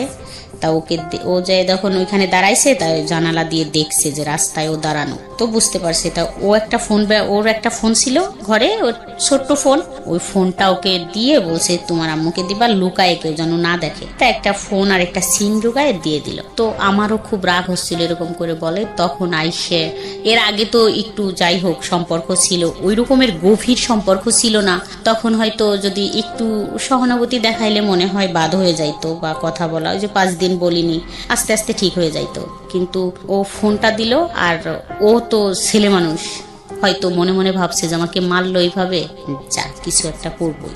তারপরে ফোনটা দিল, তো লুকায় লুকায় কথা বলতাম। তারপরের থেকে তো সব আরো বেশি হইলো, যা এখান থেকে এখানে আর থাকবো না, ওরকম 10 লক্ষ টাকা নিয়েই পলাবো, মানে ওর থেকে কিছুদিনই করব, 10 লাখ টাকা যখন হবে তখন নিয়েই পলাবো, তো 2-1 বছর বা থাকবো এই করবো। কিন্তু তখন থেকে একদম কন্টিনিউ কথা এমন ভাবে শুরু হলো যে আমি অ্যাডিক্টেড হয়ে গেলাম, যে আমি এখন আর 1 সেকেন্ডও ওকে ছাড়া থাকতে পারি না। তখন থেকে আমার হাজবেন্ডের সাথে আমি টোটালে 3 বছর একটানা শুধু হাই হ্যালো কথা, যেমন এমনই একটানা 3 বছর একই ছাদের নিচেই থাইকে, কি বলবো, কখনো সে আমার দিকে একটু ফিরেও তাকায়নি। এখানে একটা কথা বলি প্রিয় শ্রোতা, আপনারা জাজমেন্টে যাবেন না। কার জাজমেন্টে যাবেন না? আজকে যিনি গেস্ট তাকে জাজমেন্টে নেবেন না, তার জীবনের ঘটনা এগুলো আমরা প্রচার করছি কি কারণে, যাতে করে আর অন্য মানুষের জীবনটা এরকম না হয়। ঘটনাগুলোকে আপনি কিভাবে দেখবেন সেটা আপনার ব্যক্তি স্বাধীনতার বিষয়। একই ঘটনাকে 100 জন মানুষ 100 রকম ভাবে দেখতে পারেন। তবে আমরা উৎসাহ দিচ্ছি আপনাকে ওনাকে জাজমেন্টে না নেওয়ার, কারণ ওনার জীবনে যেটা ঘটেছে সেটার পেছনে যুক্তি ছিল। আপনার জীবনে যাতে না ঘটে সেজন্যই এই ঘটনাকে সামনে নিয়ে আসা, ঠিক আছে? এটা মনে রাখতে হবে যে একটা মেয়ে প্রাপ্তবয়স্ক হয়ে একজন মানুষের সংসারে যাওয়া, প্রাপ্তবয়স্ক শব্দটা এই কারণে বলছি, শুধু বয়স বাড়া না, জ্ঞানের দিক থেকে প্রাপ্তবয়স্ক হওয়া, শরীর বা প্রকৃতিগতভাবে যে প্রাপ্তবয়স্ক ব্যাপার আসে সেগুলো হওয়া, তারপরে একটা মানুষের সংসারে গিয়ে সেটাকে মানিয়ে নেয়। কিন্তু একটা জিনিস দেখেন, ওর ক্লাস 7-এ থাকতে বিয়ে হয়েছে এবং উনি বুঝেই না বিয়ে কি, সেরকম সময় একটা বিয়ে হয়ে গেল, সাবালক হওয়ার বিষয়টাও বিয়ের পরে, এবং তারপরে সংসার জীবনে গিয়ে কিছু জায়গায় ডেফিসিয়েন্সি পেয়েছে, সেগুলো মানুষের কাছ থেকে জানার পরে, তারপর একটা ছেলের সাথে ইনভলভ হওয়া, সেখানে গিয়ে এগুলো তার বয়ঃসন্ধিকালে ঘটনাগুলো ঘটছে। সুতরাং একটা মানুষকে যদি আপনি ওইটা চিন্তা করেন যে একটা ঘরে থেকে সে আরেকজনের সাথে প্রেম করছে বা অন্যান্য বিষয়গুলো করছে, হ্যাঁ অবশ্যই এটা অযৌক্তিক, অন্যায়, কিন্তু এটাও মানতে হবে যে সে যে পারিবারিক ব্যাকগ্রাউন্ড থেকে এসছে বা তার যে বয়স, সেই জায়গাটা থেকে এগুলা তার জায়গাটা থেকে প্রাসঙ্গিক ছিল নাকি অপ্রাসঙ্গিক ছিল। ভাবনার জায়গাগুলোকে একটু ইলাবোরেটলি রাখেন, সবসময় একটা স্কেলে কাউকে মাপবেন না। এবং মূল কথা হচ্ছে মাইপেনই না, কারণ এটা তার জীবনে ঘটেছে, প্রচার হচ্ছে এই কারণে যাতে আপনার জীবনে না ঘটে। সুতরাং ওইখান থেকে ঘটনাগুলোকে দেখার চেষ্টা করেন। আর আনফর্চুনেটলি আমাদের সোশ্যাল মিডিয়া বলেন বা অন্যান্য জায়গাগুলোতে বলেন, যখন কোনো একটা ঘটনা ঘটে সবাই পণ্ডিত হয়ে যায়, সবাই জ্ঞান দেওয়া শুরু করে, মনে হয় যে একেবারে ফেরেস্তার মতো, কার জীবনে কোনো কিছু ঘটেনি, গালি গালাজ থেকে শুরু করে তার দিকে আঙ্গুল তোলা থেকে শুরু করে সবকিছু। আরে ভাই, এই আঙ্গুলটা ওপর দিকে মানে সামনের দিকে না দিয়ে আঙ্গুলটা নিচের দিকে দিলে জীবনটা অনেক বেশি সহজ হয়, সুন্দর হয়। এবং এই জন্যই মূলত এনারা আসেন কষ্ট করে, যাতে করে আপনারা ভুলটা না করেন। তো আপনার হাজবেন্ড নিশ্চয়ই বুঝতো যে এই সময়টাতে আপনি এই ছেলেটার প্রতি অনেক বেশি ডেভোটেড, কথা বলতেছেন তার সঙ্গে, এটা কি বুঝতো সে? না, মানে আর বুঝতো না যে কথা হয়। আচ্ছা, এটা আপনি গোপন করতেন? হ্যাঁ, আচ্ছা। ফোনটা আমি সাইলেন্টই থাকতো সবসময়।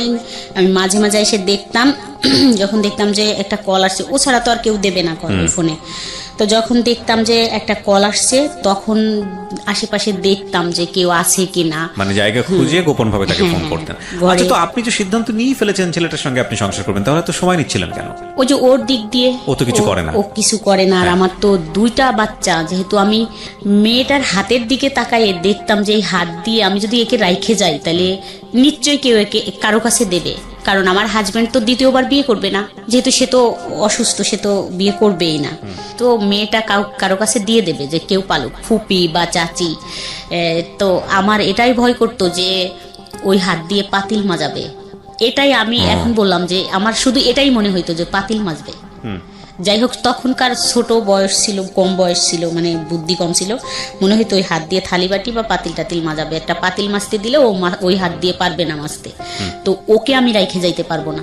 যখন ছেলের দিকে তাকাতাম, ছেলে যে এত সুন্দর ছিল বলার মতো না। তাকাইলে মনে হইতো আমি একে রাইখে যাব, যদি পানি টানিতে পড়ে যায় বা কেউ মারে তখন ও কোথায় যাবে, আম্মুকে কাকে ডাক দেবে, মানে আমি একেও থুয়ে যাইতে পারতেছি না। আবার যখন আমি ফোনে কথা বলতাম ওই ছেলেটার সাথে, তখন আমি ওকেও ফেলতে পারতাম না। আমি আসলে ওকে কোথায় রাখবো? ও খুব কানাকাটি করা শুরু করলো যে আমি তোমাকে ছাড়া থাকতেই পারি না। মানে লুকায় কথা বলতে বলতে এরকম করতে করতে আবার অনেক দিন হয়ে গেল। যাই হোক, একটা কর্মচারী আমাদের দেখে ফেলে যে আমি ফোনে কথা বলি। ওকে, কয়েকদিন কর্মচারী বলতে আপনাদেরই কর্মচারী? হ্যাঁ, দোকানের কর্মচারী। ও যাই বলে দেয় যে আমি মনে হয় মামি কথা বলতেছে ফোনে। তো আমি তো সত্যি সত্যি ফোনে কথা বলতেছি, ফোনটা আমার ওন্না দিয়ে পেঁচানো। তা ওন্নাটা মনে হচ্ছে যে বালিশের উপর দিয়ে রাইখে তারপর কথা বলতেছি।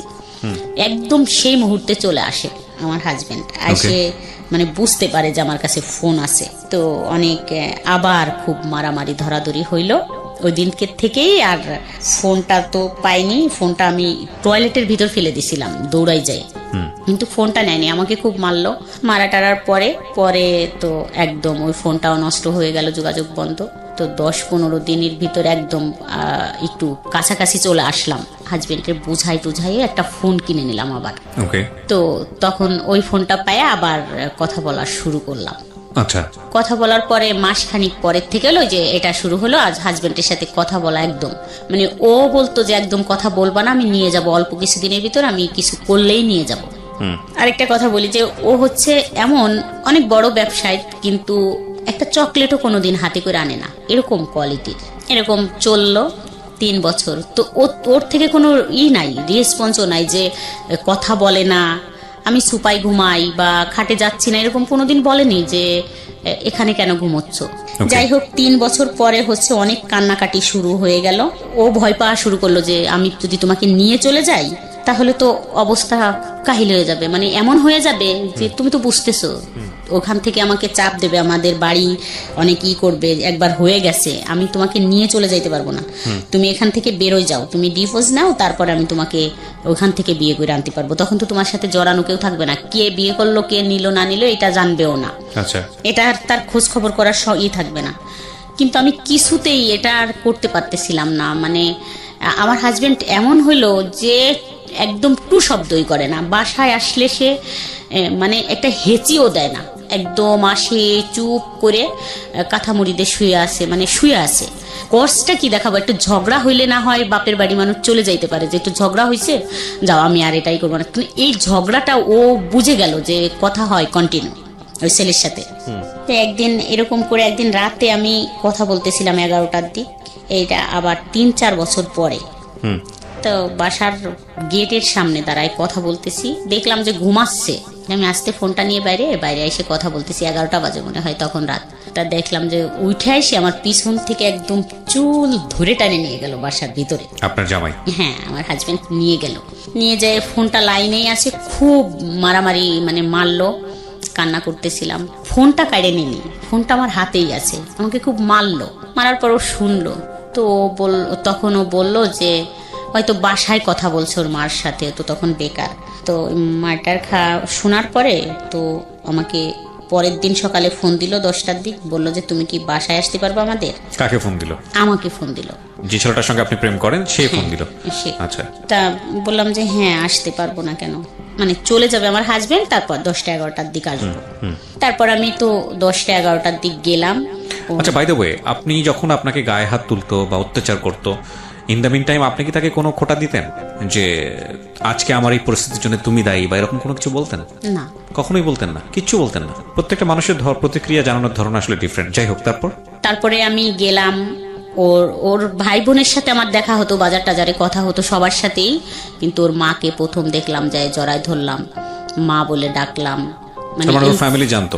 হ্যাঁ, ফ্যামিলি জানতো, কিন্তু ওই বোন টোন ভাই দেখতো না, মানে ওর বোনদের সাথে দেখা হতো, ভাগ্নিদের সাথে। তোর মারে দেখলাম প্রথম, দেখে জড়ায় ধরলাম, মা করে ডাকলাম। তারপরে বাসায় বসলাম, তো বললো যে ও তো কোনো কাজ করতে চায় না, তাহলে কি করা যায়। কে বলছে এটা? এটা ওই ছেলেটার মা বললো যে ও তো কোনো কাজ করে না, মানে ওইভাবে ফ্যামিলি ভাবে, মানে ওর বউনাই ছিল, তার মানে ওর ফ্যামিলিকেও কনভিন্স করে ফেলেছে আপনার ব্যাপারে? আচ্ছা। তারপরে আপনার ব্যাপারে জানতো ওর ফ্যামিলি যে আপনার দুটো বাচ্চা আছে এবং এই অবস্থায় আপনি ওর চেয়ে 6 বছরের বড়, এবং সে অবস্থায় ও আপনাকে বিয়ে শাদী করতে চায়, এটা জানতো ওর ফ্যামিলি? বিয়ে করতে চাই এটা জানতো কিনা জানি না, তবে কথা বলতো, খুব সম্পর্ক। আমার যদি কোনো কথা বলতো তাদেরকে আর ছাড় দিত না, খুব মারতে যাইতো, গালাগালি করতো, বলতো ওর সম্বন্ধে কোনো কথা বলবি না। আচ্ছা, ওকে।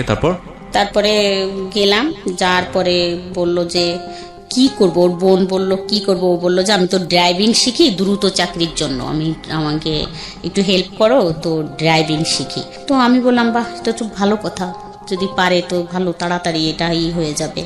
তারপর আমার তো তখন টাকা পয়সা নেই, আমি তো মাত্রই একটু হাজবেন্ডের সাথে একটু কথা আবার হচ্ছে, একটু যাই আসি দোকান টোকানে, একটু করি।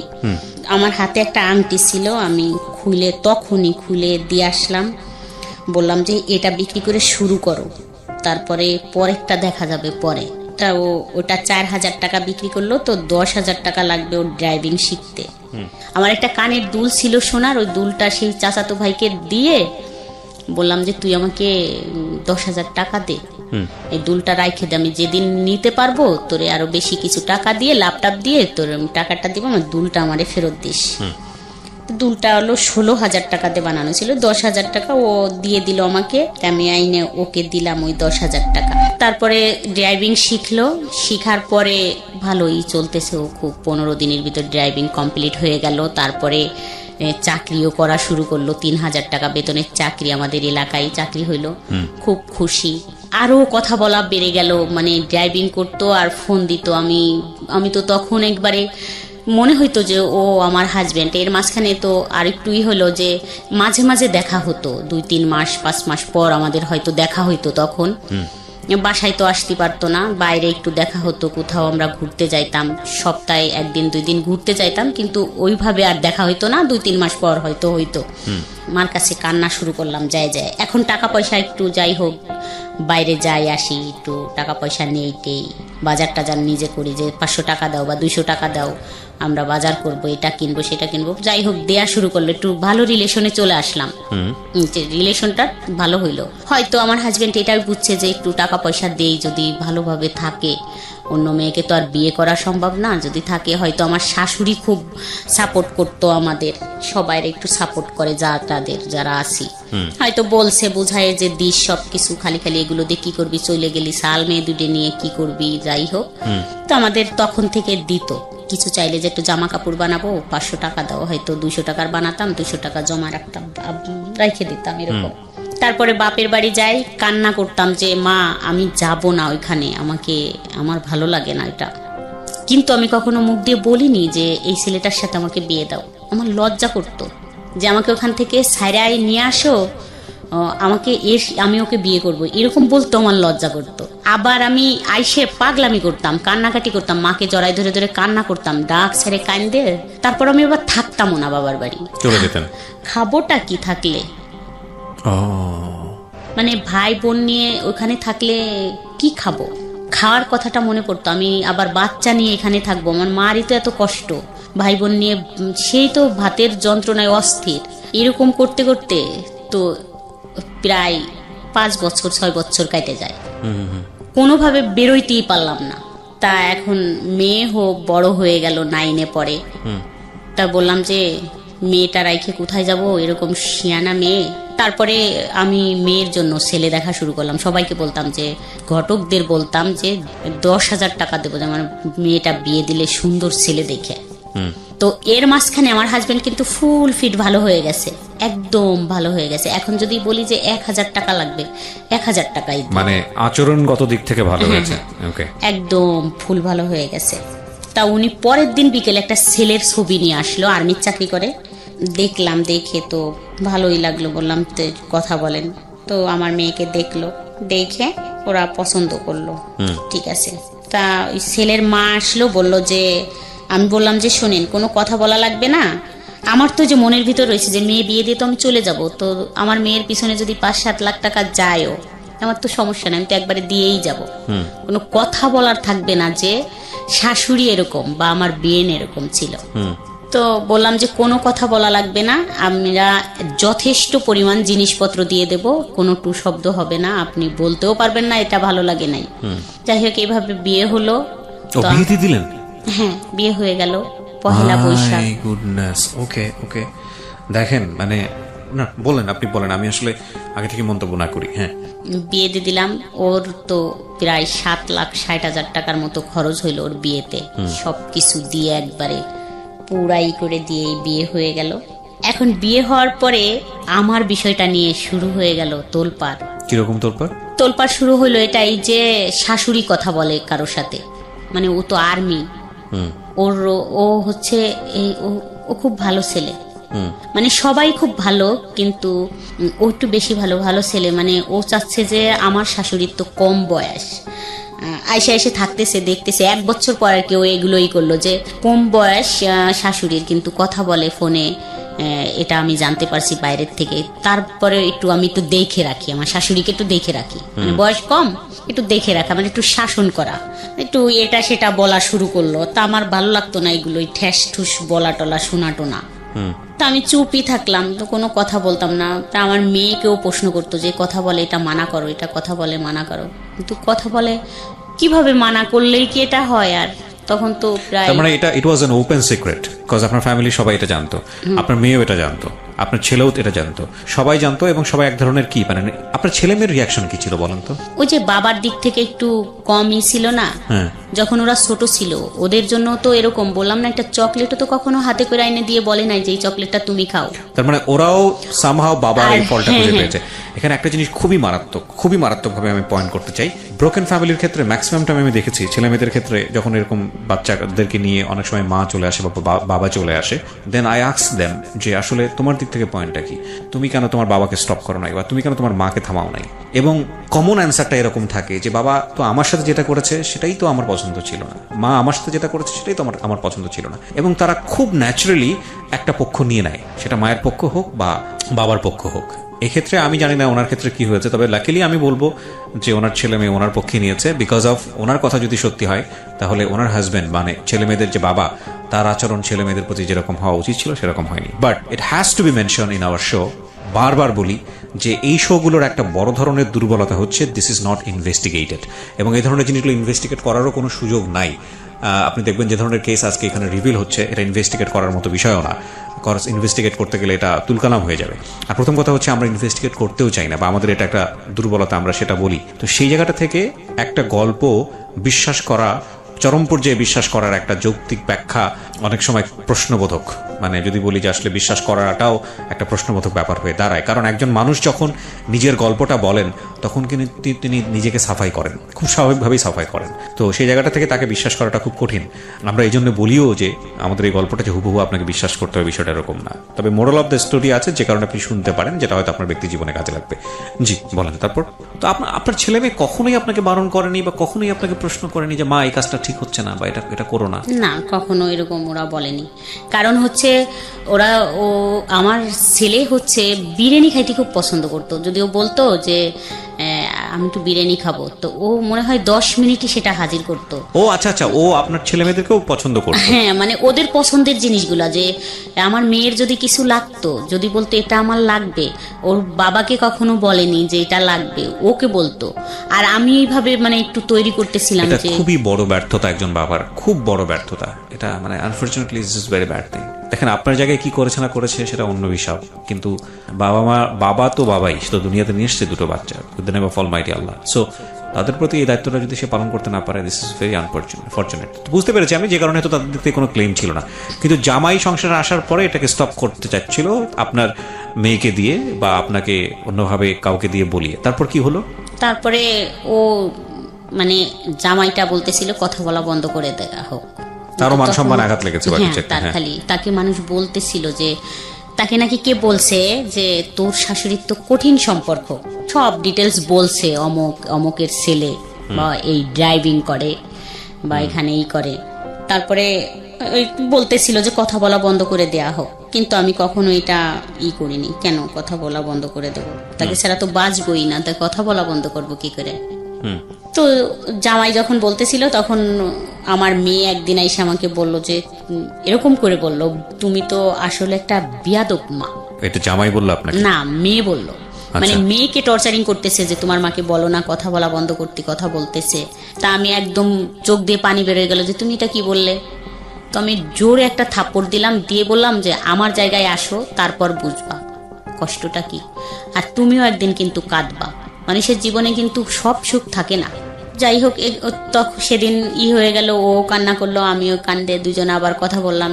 যাই হোক, ও আর কিছু বলেনি। যা ওর হাজবেন্ড যখন বলে, মানে আমার জামাই যখন বলতো ওকে, ও নাকি চুপ থাকতো, কথা বলতো না, আর কোনো কথা বলেনি। ও হ্যাঁ না যে তোমার মা কথা বলে বা তোমার মার সম্পর্ক আছে এটা নিয়ে ও আর কথা টথা বলে নাই। কিন্তু এখন আমাদের চুপ হয়ে গেল সব কিছুতেই, যে এইভাবে সম্পর্কটা শুরু হইলো যে ও এখানেই থাক। ছেলেটা মনে হয় ভাবলো যে ওখানেই থাক, ওর বাচ্চা কাচ্চা জামাই, আর আমি এখানেই থাকবো। কন্টিনিউ কথা বললাম বা দেখা করলাম মাঝে মাঝে, এরকম হয়তো ভাইবে নিল। ওর ফ্যামিলির থেকেও বললো যে মেয়েটা এরকম, তুই কি করবি, তোর জীবন আছে তো, তুই বিয়ে টিয়ে কর, দেখিস ঠিক হয়ে যাবে। ওর ফ্যামিলির থেকে চাপ শুরু হয়ে গেল যে বিয়ে দেওয়ার জন্য, যে বিয়ে করো বিয়ে করো। এরকম যাইতে যাইতে একদিন হঠাৎ 17 সালে আমার সাথে ঝগড়া হয়। তো আমি বৃহস্পতিবার সারাদিনই ফোন বন্ধ রাখি, কথা বলি না। সন্ধ্যায় একটু খুললাম, দেখলাম একটা কল আসছে, তা আমি আবার দিলাম, তা ধরলো না। তা পরের দিন সকালবেলা আমি বসে আছি, ওর এক ভাবি আসলো। তা আসলে 9টা-10টা বাজে, তখন বললো যে ভাবি জানেন। আমি বললাম কি? বলে যে অমুকের তো বিয়ে, মেয়ে দেখতে যাচ্ছে। আমি তখন খাটে ছিলাম বসা, কিন্তু আমি ওখান থেকে দাঁড়াই পড়লাম, ফ্লোরে নামলাম। নাইমে আমি দাঁড়াইতে পারতেছিলাম না, আমার কাছে মনে হচ্ছিল যে মাটি ফাঁকা হয়ে যাক, আমি ভিতরে চলে যাই। ফোন দিচ্ছি, ধরে না। তো 10টা কল দিছে, আমার মনে আছে। 10টা কল দেওয়ার পর একটা ফোন রিসিভ করলো। বললাম যে তোমার বলে বিয়ে। বললো তোমাকে কে বললো? আমি বললাম যে না, কেউ বলেনি, এমনি শুনলাম আর কি, উড়ো। বললো না তুমি এটা নিশ্চিন্তে থাকো, আমি একটা বিয়ের অনুষ্ঠানে যাচ্ছি গাড়ি নিয়ে। তখন তো গাড়ি চালায়, গাড়ি নিয়ে একটা বিয়ের অনুষ্ঠানে যাচ্ছি। তো আমি আমি তোমাকে যাইয়েই ফোন দিচ্ছি, গাড়ি চালানো অবস্থায় তো ফোন দেওয়া যাবে না, বিয়ে আমি জায়গায় যাই তোমাকে ফোন দিবানি। তারপরে মেয়ে দেখতে চলে গেল, ওরা সবাই গাড়ি নিয়ে গেছে মেয়ে দেখতে। আমি নিচে নামলাম, নাইমে ওরা চাচির কাছে গেলাম। তা দেখলাম, আমি যখন নিচে নামলাম দেখলাম আমার হাজবেন্ড আসতেছে নামাজ পড়ার জন্য। তো আমি দূর থেকে দেখলাম যে ও আসতেছে। বলে কোথায় যাচ্ছ? আমি বলছি যাও বাসায়, আমি আসতেছি। আমার আর ফিরে আসতে, মানে ফিরে হাজবেন্ডকে দেখে যে ভয় লাগবে, আমি ফিরে আসবো এরকম আসতে পারতেছিলাম না। আমি বলছি আমার তো সত্যটা জানা লাগবে, তুমি বাসায় যাও, আমি আসতেছি। আমি যখন ওর চাচির বাসায় গেলাম, যাই ওর চাচির ছোট একটা বাচ্চা, ওকে নিয়ে খেলতেছিলাম খাটের পর বসে। ওর চাচি, আমি এটাই আশা করতেছিলাম যে উনি বলুক, আমি যদি বলি তা ব্যাপারটা তো সামনে আসবে, বলবে যে তাহলে তো সত্যি এই বউ পছন্দ করে বা কথা হয়। তা বললো কি জানো, অমুক তো মেয়ে দেখতে গেছে। বললাম যে না জানি না তো। বললো যে মেয়ে দেখতে গেছে, মেয়ে দেখছে, পছন্দ হয়েছে, কথা হয়েছে ফোনে, তখন 2-3 ঘন্টা হয়ে গেছে। আমি তো তখন একদম হতবম্ব হয়ে গেছি। তখন আর বাসায় আসতে পারতেছিলাম, ওইটুকি শুনলাম, শোনার কাকি চলে গেলাম। নামাজ শেষে আমার হাজবেন্ড আসলো, আইসে শুয়ে পড়লো খাটে। আমি ঘরে তো কিচ্ছু রান্না করলাম না, সেদিন আমার মেয়ে ছিল আমার বাসায়। তো আমি বললাম যে আমি তো তোমার নানু বাড়ি যাবো, আমার দরকার, তো আমি চলে গেলাম। তো আমার হাজবেন্ড শুয়ে থাকলো, আমি বেরোয় চলে গেলাম। একটা মানুষ আমাকে ঠেকালো না। তো আমি বেরোয় হাঁটতেছিলাম, যে ভাবতেছিলাম যে ও মনে হয় যায় নাই, ও যায় নাই, মানে আমি কি করব। ও যেই মালিকের গাড়ি চালাতো, তো ওই মালিকের ঠিকানা কোথার থেকে নেব, নিতে গেলে আমার হাজবেন্ড জানে যাবে, এটা নিয়ে কি হবে না হবে এরকম। কিন্তু আমার মন মানতেছিল না। আমি যখন বেরোলাম রাস্তায়, যে সেই গাড়িটা আমার সামনে দিয়ে টাইনে চলে গেল। তা আমি খুব খেয়াল করলাম, দেখলাম অন্য একটা ছেলে, ও নাই। তখন তো আমি শিওর হয়ে গেলাম যে তাই ওর গাড়ি, যেহেতু অন্য লোক চালাচ্ছে, সেহেতু ও তো ওই বিয়ের অনুষ্ঠানে আছে, আমার ফোনের জন্য ফোন অফ করে রাখছে। তো এক সময় 8টার দিকে ফোন ঢুকলো, তো কান্না করলাম যে কোথায় তুমি আমাকে এরকম করে রাইখে গেলে। বললো যে চিন্তা করো না, আমরা চলে আসছি, ওরা আমাকে জোর করে নিয়ে গেছিল, তুমি চিন্তা করো না, কিছুই হবে না, তুমি কোথায় আছো, চলে আসো। বলছে আমি এখন তো অনেক রাত, চলে আসবো কি করে, আমি তো এখানে আসছি, কাশিয়ানি আসছি। তা বলছে তাই থাকো, খুব ভোরে আমি দরকার হয় নিয়ে আসবানি তোমাকে, থাকো এখানে, কাকা ডাকতিছে, তুমি একটু কাকার সাথে কথা বলে তোমারে ফোন দিবানি। তারপর আমি তো যাই ঈশার নামাজ পড়লাম, ঈশা পর্যন্ত মানে 10-15 মিনিটের মতো কথা হইলো। তারপর আমি খুব ভোরে ঘুম থেকে উঠে ওদের বাড়ির ওই কাজ দিয়ে আসলাম। ওদের বাড়িও একটা বাড়ি ঢুকলাম, ঢুকে দেখলাম যে অনেক লোকজন, মানে বিয়ের অ্যারেঞ্জমেন্ট, অনেক লোকজন আসছে। তারপরে এক কাকির কাছ থেকে ওর এক বউনার ফোন নাম্বার নিয়ে আসলাম। তো ফোন দিলাম, দিলে সবাই ফোনটা ওই বউনাই করলো যে এই অমুক ফোন দিছে। ফোনটা কাইটে দিয়ে ফোনটা বন্ধ করে দিল, আর ফোন কথা হলো না। তো ওদের সাথে মেয়ে দেখতে একটা ছেলে গেল, ও আমাকে বলল যে ভাবি এমন একজনকে ভালোবাসছেন, মেয়ে দেখে তো কারোই পছন্দ হয় নাই। ও তো খুব পাগলামি করলো যে ঠিক আছে এই মেয়ে আমি বিয়ে করব, আপনি দাওয়াত শিখের হন। ওই তো সব কিছু করলো, সবাই তো বলল যে মেয়ে তো ক্রিম সুন্দরী, ভাল লাগতেছে না, হাত পা কালো, আর অনেক শর্ট, তো নেওয়ার দরকার নাই এই মেয়ে, আর একটু দেখি আমরা। তো ওই বললো যে না, দাওয়াত শিকার হয়ে আসো, মেহমানরা আসতে বলো।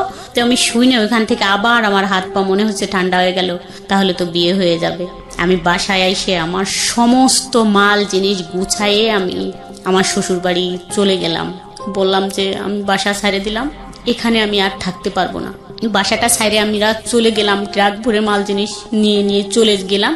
যার পরে কোথায় যাচ্ছিলেন? শ্বশুর বাড়িতে। তো এটা আপনার হাজবেন্ড জানতো যে আপনি এখান থেকে চলে যাচ্ছেন? হ্যাঁ, ও আমাকে এইভাবেই করতাম। আমি বলতাম, ঘরে এসে বলতাম যে আমি থাকবো না এখানে, আমি থাকতে পারবো না, কান্না করতাম। বলতো ঠিক আছে তাহলে ট্রাক পাঠাই দিচ্ছি, মাল জিনিস নিয়ে চলে যাও। ট্রাক পাঠাই দিত, সমস্ত মাল জিনিস গুছাই নিয়ে যাইতাম। আবার 2 দিন 3 দিন থাকার পর 1 সেকেন্ড ওখানে আর যাওয়ার পরই দাঁড়াইতে ইচ্ছা করতো না, আমি আবার ওখানে চলে আসতাম। তো আমার জিনিসপত্র নিয়ে আবার চলে আসতাম। হ্যাঁ, আমার হাজবেন্ডের বাসাটা ছাড়তো না, কিন্তু আমাকে কিছু মাল জিনিস দিয়ে, কিছু জিনিস রাখতো, টিভি থাকতো, ফ্রিজ থাকতো, কিন্তু 2টা একটা খাট, ওয়ার্ড্রোব, ড্রেসিং টেবিল এগুলো দিয়ে বলতো যে একটা ট্রাক ভাড়া করে যাও, নিয়ে চলে যাও। আমি চলে যাইতাম। এরকম করতে করতে ছেলে বলল যে এখানে আর থাকা সম্ভব না, রান্না টান্না করে না, খাওয়া দাওয়া সম্ভব না, খেয়ে কতদিন থাকবো। ছেলে মানে কোন ছেলে? আমার ছেলে। মানে বিষয়টা হচ্ছে ছেলেও জানতো যে মা এরকম ভাবে কারোর প্রতি ফলিন, এবং এই কারণে এই জিনিসগুলো হচ্ছে। তাহলে জিনিসটা বোঝেন যে কতটা এক্সট্রিম লেভেলে হলে পরিবারের অন্য সদস্যরাও এটাকে না মেনে উপায় নেই, এরকম একটা জায়গায় চলে গিয়েছিল। জি বলেন তারপর। বুধবারে আমাকে ওর বড় ভাই ফোন দিয়ে বলে যে তুমি কি জানো অমুকের বিয়ে? বললাম না ভাইয়া জানি না তো, ওর তো বিয়ে সোমবারে, তো তোমরা যাইও। বাবুর কথা বললো, আমার ছেলের কথা বললো, ওকে নিয়ে যাইও, আর যাই হোক যাইও তোমরা, তোমাদের দাওয়াত থাকলো। আমার মনে এরকম হইলো যে বলে দেব, সব কথা বলে দেব, আমি যেহেতু সুখী হইতে পারলাম না, তো ওকেও সুখী হইতে দেবো না, এরকম মনে এসে গেল যে যা বলে দিব সবকিছু। তাই বললাম, ওর ভাইকে বললাম যে একটু ফোন দিবেন। ওর ভাই বললাম তো কেবলমাত্র আসছি, তো কালকে হচ্ছে ওর গায়ে হলুদ, আর ওদের বাড়িও গায়ে হলুদ। তা কি কথা বলবেন? আমি যে যাই দিন ফোন। তো যাই হোক, বাবুকে রাইখে আমি যখন সন্ধ্যায় ব্যাকে আসতেছিলাম, তখন বাবুর ফোনটা আমাকে দিয়ে দেয়, মানে আমার ছেলে যেই ফোনটা ব্যবহার করে ওই ফোনটা আমাকে দিয়ে দেয়। ও ছোট একটা বাটন ফোন ওকে রাইখে ওকে দেওয়া হয়। তা ও ফেসবুক চালাতো ওই তখন থেকে।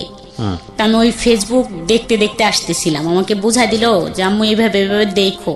তো দেখতে দেখতে আসতে আসতে তখন আমি একটা লেখা পড়লাম যে অধিকার কেউ কাউকে দেয় না, আদায় করে নিতে হয়। কোথায় বললেন? বাসের মধ্যে? হ্যাঁ, বাসের ভিতর এই লেখাটা আমি পড়লাম যে অধিকার কাউকে দেয় না কেউ, কিন্তু আদায় করে নিতে হয়। তখন আমার একটা হলো যে তাহলে আমার অধিকার আমি আদায় করেই নিব। আবার আর একটা হয়ে গেল, মাথার ভিতর ঢুকলো যে একে তো আমি সুখী হইতে দেবো না, বলে দিব আমি এই সব কথা বলবো ওদের, এই জন্য যাতে ও বিয়ের পর কোনোদিন আমাকে ফোন না দিতে পারে। এটা একটা ছিল আমার পয়েন্ট, ছিল যে ও যাতে কোনোদিন আমাকে হ্যালো না বলতে পারে। আর দ্বিতীয়ত অধিকার তো দেবে না, অধিকার আদায় করে নিব, এতে যদি আমার অধিকারটা ফিরে আসবে। তো আমি এসে রাত 11টার দিক ওদের বাড়ির ওইখানে নাইমে দেখি যে গানের শব্দে কান ঝালাপালা। তো আমি আর ফোন টোন দিলাম না, আস্তে হাইটে বাসায় আসলাম। আইসে ঘুমাইতে পারলাম না, শুয়ে থাকলাম। খুব ভোরে উঠছি, একদম ফজরে। তা আমি ওর শ্বশুর বাড়ি গেলাম, ওই যে প্রশ্ন করব যে আমি তোমাকে 4টা প্রশ্ন করলে তুমি কি উত্তর দেবে। তো যাই বললাম, ওরা মনে করলো যে আমি মনে হয় ওর কলিগ, এই জন্যই দেখতে আসছি। তো যার সাথে বিয়ে সেই মেয়েটাকে ডাকলো, দেখলাম। মেয়ের মাকে বললাম যে আন্টি আমি একটু কথা বলবো, আপনি কি শুনবেন? তা বললো আচ্ছা ঠিক আছে। উনি আমাকে পাশে ডাইকে নিয়ে গেল, নিয়ে আমি ফোন দিলাম। ফোন দিয়ে বললাম আমার ফোনে তো টাকা নাই, ব্যাগ দাও। সাথে সাথে ব্যাগ দিল। ওই মেয়ের খালা আর মা আমার সাথে থাকলো। ব্যাগ দেওয়ার সাথে তো ওই মেয়ের খালা ঢাকা থাকে, খুব চালু। বললো যে বাহ ভালো ব্যাপার তো, ব্যাগ করতে বলার সাথে ব্যাগ দিয়ে দিল, তাইলে তো কিছু একটা আছে রং। তা বললো যে দেখছিস আপা, ব্যাগ করার বললো যে ব্যাগ দাও, টাকা নাই, সাথে সাথে ব্যাগ দিল, তাইলে তো ওই ছেলের কিছু, মানে আমি কিছুই বলছিলাম না তখন। ওরা বলে যে যাই হোক বিয়ে ভাঙতে গেছে, কিন্তু আসলে আমি বিয়ে ভাঙতে গেছিলাম না। তা আমি ফোনটা হ্যালো বলার সাথেই ওর শাশুড়ি আরেকটা ছেলেকে ডাইকে নিয়ে আসলো। এই ঘুমের থেকে ডাইকে উঠালো, এই আই তো দেখতো এখানে এটা কি হয়েছে। তা ওই হ্যালো বললো, ব্যাগ দেওয়ার পরে হ্যালো বলার সাথেই ওরা চিল্লাচিল্লি করলে আমি ফোনটা কেটে দিলাম। কাটার সাথেই মানে ফোনটা আমার কাইরে নিয়ে গেল ওই যে মেয়েটা, ওর খালা শাশুড়ি। আচ্ছা, ফোনটা কাইরে নিয়ে গেলে ওখানে অনেক মেসেজ ছিল ওর দেওয়া, ওই মার্চেই, ওর বিয়ে মার্চেরই মেসেজগুলো ছিল। ওই মেসেজগুলো দেখলো, অনেকগুলো ছবি ছিল, যাই হোক আমার ছবি ছিল, ওর একসাথে ছবি ছিল, ওইগুলো দেখলো, কল রেকর্ড দেখলো, সবকিছু। কালকে কথা হয়েছে, আজকে কথা হয়েছে, যে কয়বার কথা হয়েছে, যাই হোক সবকিছু দেখে ফোনটা আর দিল না। আর আমাকে বলা হইলো যে তুমি কোথা থেকে আসছো। আমি তো হতভম্ব, একদম চুপ। আমি তখন তো বুঝতেই পারিনি যে ব্যাপারটা কি হইতেছে বা হবে। একদম চুপ করে দাঁড়ায় আছি। তা অনেক সময় দাঁড়ায় আছি। তা একজন বলল যে এই একটা চেয়ার দিয়ে বসুক, বললো না দাঁড়ায় থাক। তা ওরা হইচই করলো, ওই গ্রামের মাতুব্বর, মেম্বার, চেয়ারম্যান, যত মানুষ ছিল সবাই আসলো। আর এই ছেলেটার বাড়ির থেকে গাড়ি ভইরে সব লোক গেল, মুরব্বীরা। আমার হাজবেন্ড গেল। যাওয়ার পরে কথাবার্তা হইলো। আমার হাজবেন্ড বললো যে না, ওর কাছে ও তো অনেক টাকা পয়সা নিছে আমার ওয়াইফের কাছ থেকে, এই জন্যই মনে হয় টাকার জন্য আসছে, যে টাকাটা বিয়ে করলে তো টাকার পয়সা দেবে না, কথা বলতে পারবে না, এই জন্যই টাকাটা মনে হয় যে টাকাটা ফেরত দিক, এটাই বলার জন্যই আসছে। আমার হাজবেন্ড ওখানে এটা বলল। মানুষ যে কি বলছিল সেই কথাগুলো যদি মানে এরকম বলতেছিল। ওই মেম্বার আসলো, আইসে আমি বসে আছি, মানে তার প্রথম কথা এরকম হলো যে মনা তোমারে দেখতে তো ভালোই লাগে, তুমি ভালো ফ্যামিলিরও বউ। তা বিয়ের আগে ছেলেরা একটু টাইম পাস করে, এরকম বিয়ে করে না। যদি তোমাকে বিয়ে করতো তাহলে এই মেয়ের সাথে বিয়েতে রাজি হইতো না। তুমি এখানে কেন আসছো? আমি সত্যি আমি বুঝি নাই যে আমি আসলে কিসের জন্য ওখানে চলে গেছিলাম। এখন আমার মনে পড়ে যে আমি কেন গেলাম ওইখানে, আর কি জন্য। আজ তো না গেলে খুব ভালো জীবন কাটাইতে পারতাম এরকম, কিন্তু আমি জানি না বাট কেন গেছিলাম, কি ছিল আমি জানি না। জীবনে যত গালাগালি আর যত কথা শুনছি তার থেকে আমার কাছে মনে হচ্ছিল যে কিসে এসে পড়লাম আর কি করলাম। দেখেন, তারা যেসব আচরণ করেছে এটা তাদের জায়গা থেকে যুক্তিপূর্ণই ভাবে যে এত বড় বড় দুটো সন্তান আছে, সে একটা জায়গায় সংসার করছে, এরকম একটা ছেলের সঙ্গে সম্পর্ক করে যে ছেলের বিয়ে হওয়ার কথা সেই ছেলের বাড়িতে গিয়ে উপস্থিত হয়েছে এই মহিলা। আপনার ব্যাকগ্রাউন্ড তো তারা জানে না। আজকের এই গল্পে যেভাবে আপনি বলেছেন, তবুও 2 ঘন্টার সময় এনাফ না একটা মানুষের পুরো গল্প আনার জন্য। এই ব্যাকগ্রাউন্ড তো তারা জানে না। তারা শুধু রেজাল্টটা দেখছে, যেটার কথা আমি একটু আগেই বলেছি। পত্রপত্রিকায় বিভিন্ন জায়গাতে আমরা এরকম ঘটনা দেখি, তো তারা তো সেটা জানে না। সুতরাং 1000 জন মানুষের সাইকোলজিকে তো আপনি জাস্টিফাই করতে পারবেন না। হ্যাঁ, আপনার জন্য কষ্টকর, কারণ তারা অতীত জানে না, কিভাবে হয়েছে সেটা জানে না, কেন হয়েছে সেটা জানে না। তারপরও সামাজিকতার জায়গাটা থেকে এগুলো অন্যায়, চরমতম অন্যায়। কিন্তু এখানে যদি আপনাকে দোষ দেওয়ার জায়গাটা থাকে, সেটা একটা জায়গাতে আছে, সেটা নয় আমি একটু পরে কথা বলতে চাই। কারণ এই সম্পর্কটা 10 বছরের, ততদিনে আপনার একটা ম্যাচুরিটি এসছে, কিন্তু আপনি এতটাই বেশি ছেলেটার প্রতি ফলিন হয়েছেন, এতটাই বেশি প্রেমে মজে গেছেন, বা এতটাই বেশিও আপনাকে ভালোবেসে ফেলেছে যে এখানে আসলে আর কোনো যুক্তি খাটতেছে না। মানে মেয়ে বড় হয়ে গেছে, মেয়ের জামাই হয়েছে, মেয়ের বিয়ে শাদী হয়ে গেছে, ছেলে এত বড় হয়ে গেছে। আজকে আপনি ছেলেকে সাথে করে নিয়ে এসছেন স্টুডিওতে, স্টুডিওর বাইরে আপনার ছেলে অপেক্ষা করছে। এত বড় হয়ে গেছে, লোকজন জানাজানি হয়ে গেছে, এখন আর এসব চলে না। এখন নিজের জায়গাটা তৈরি করে নেওয়া উচিত, আলাদা হয়ে বের হয়ে যাওয়া উচিত। সেই জন্য যথেষ্ট সময় পেয়েছেন, কিন্তু সেটা সম্ভব হয়নি because of you love him deadly.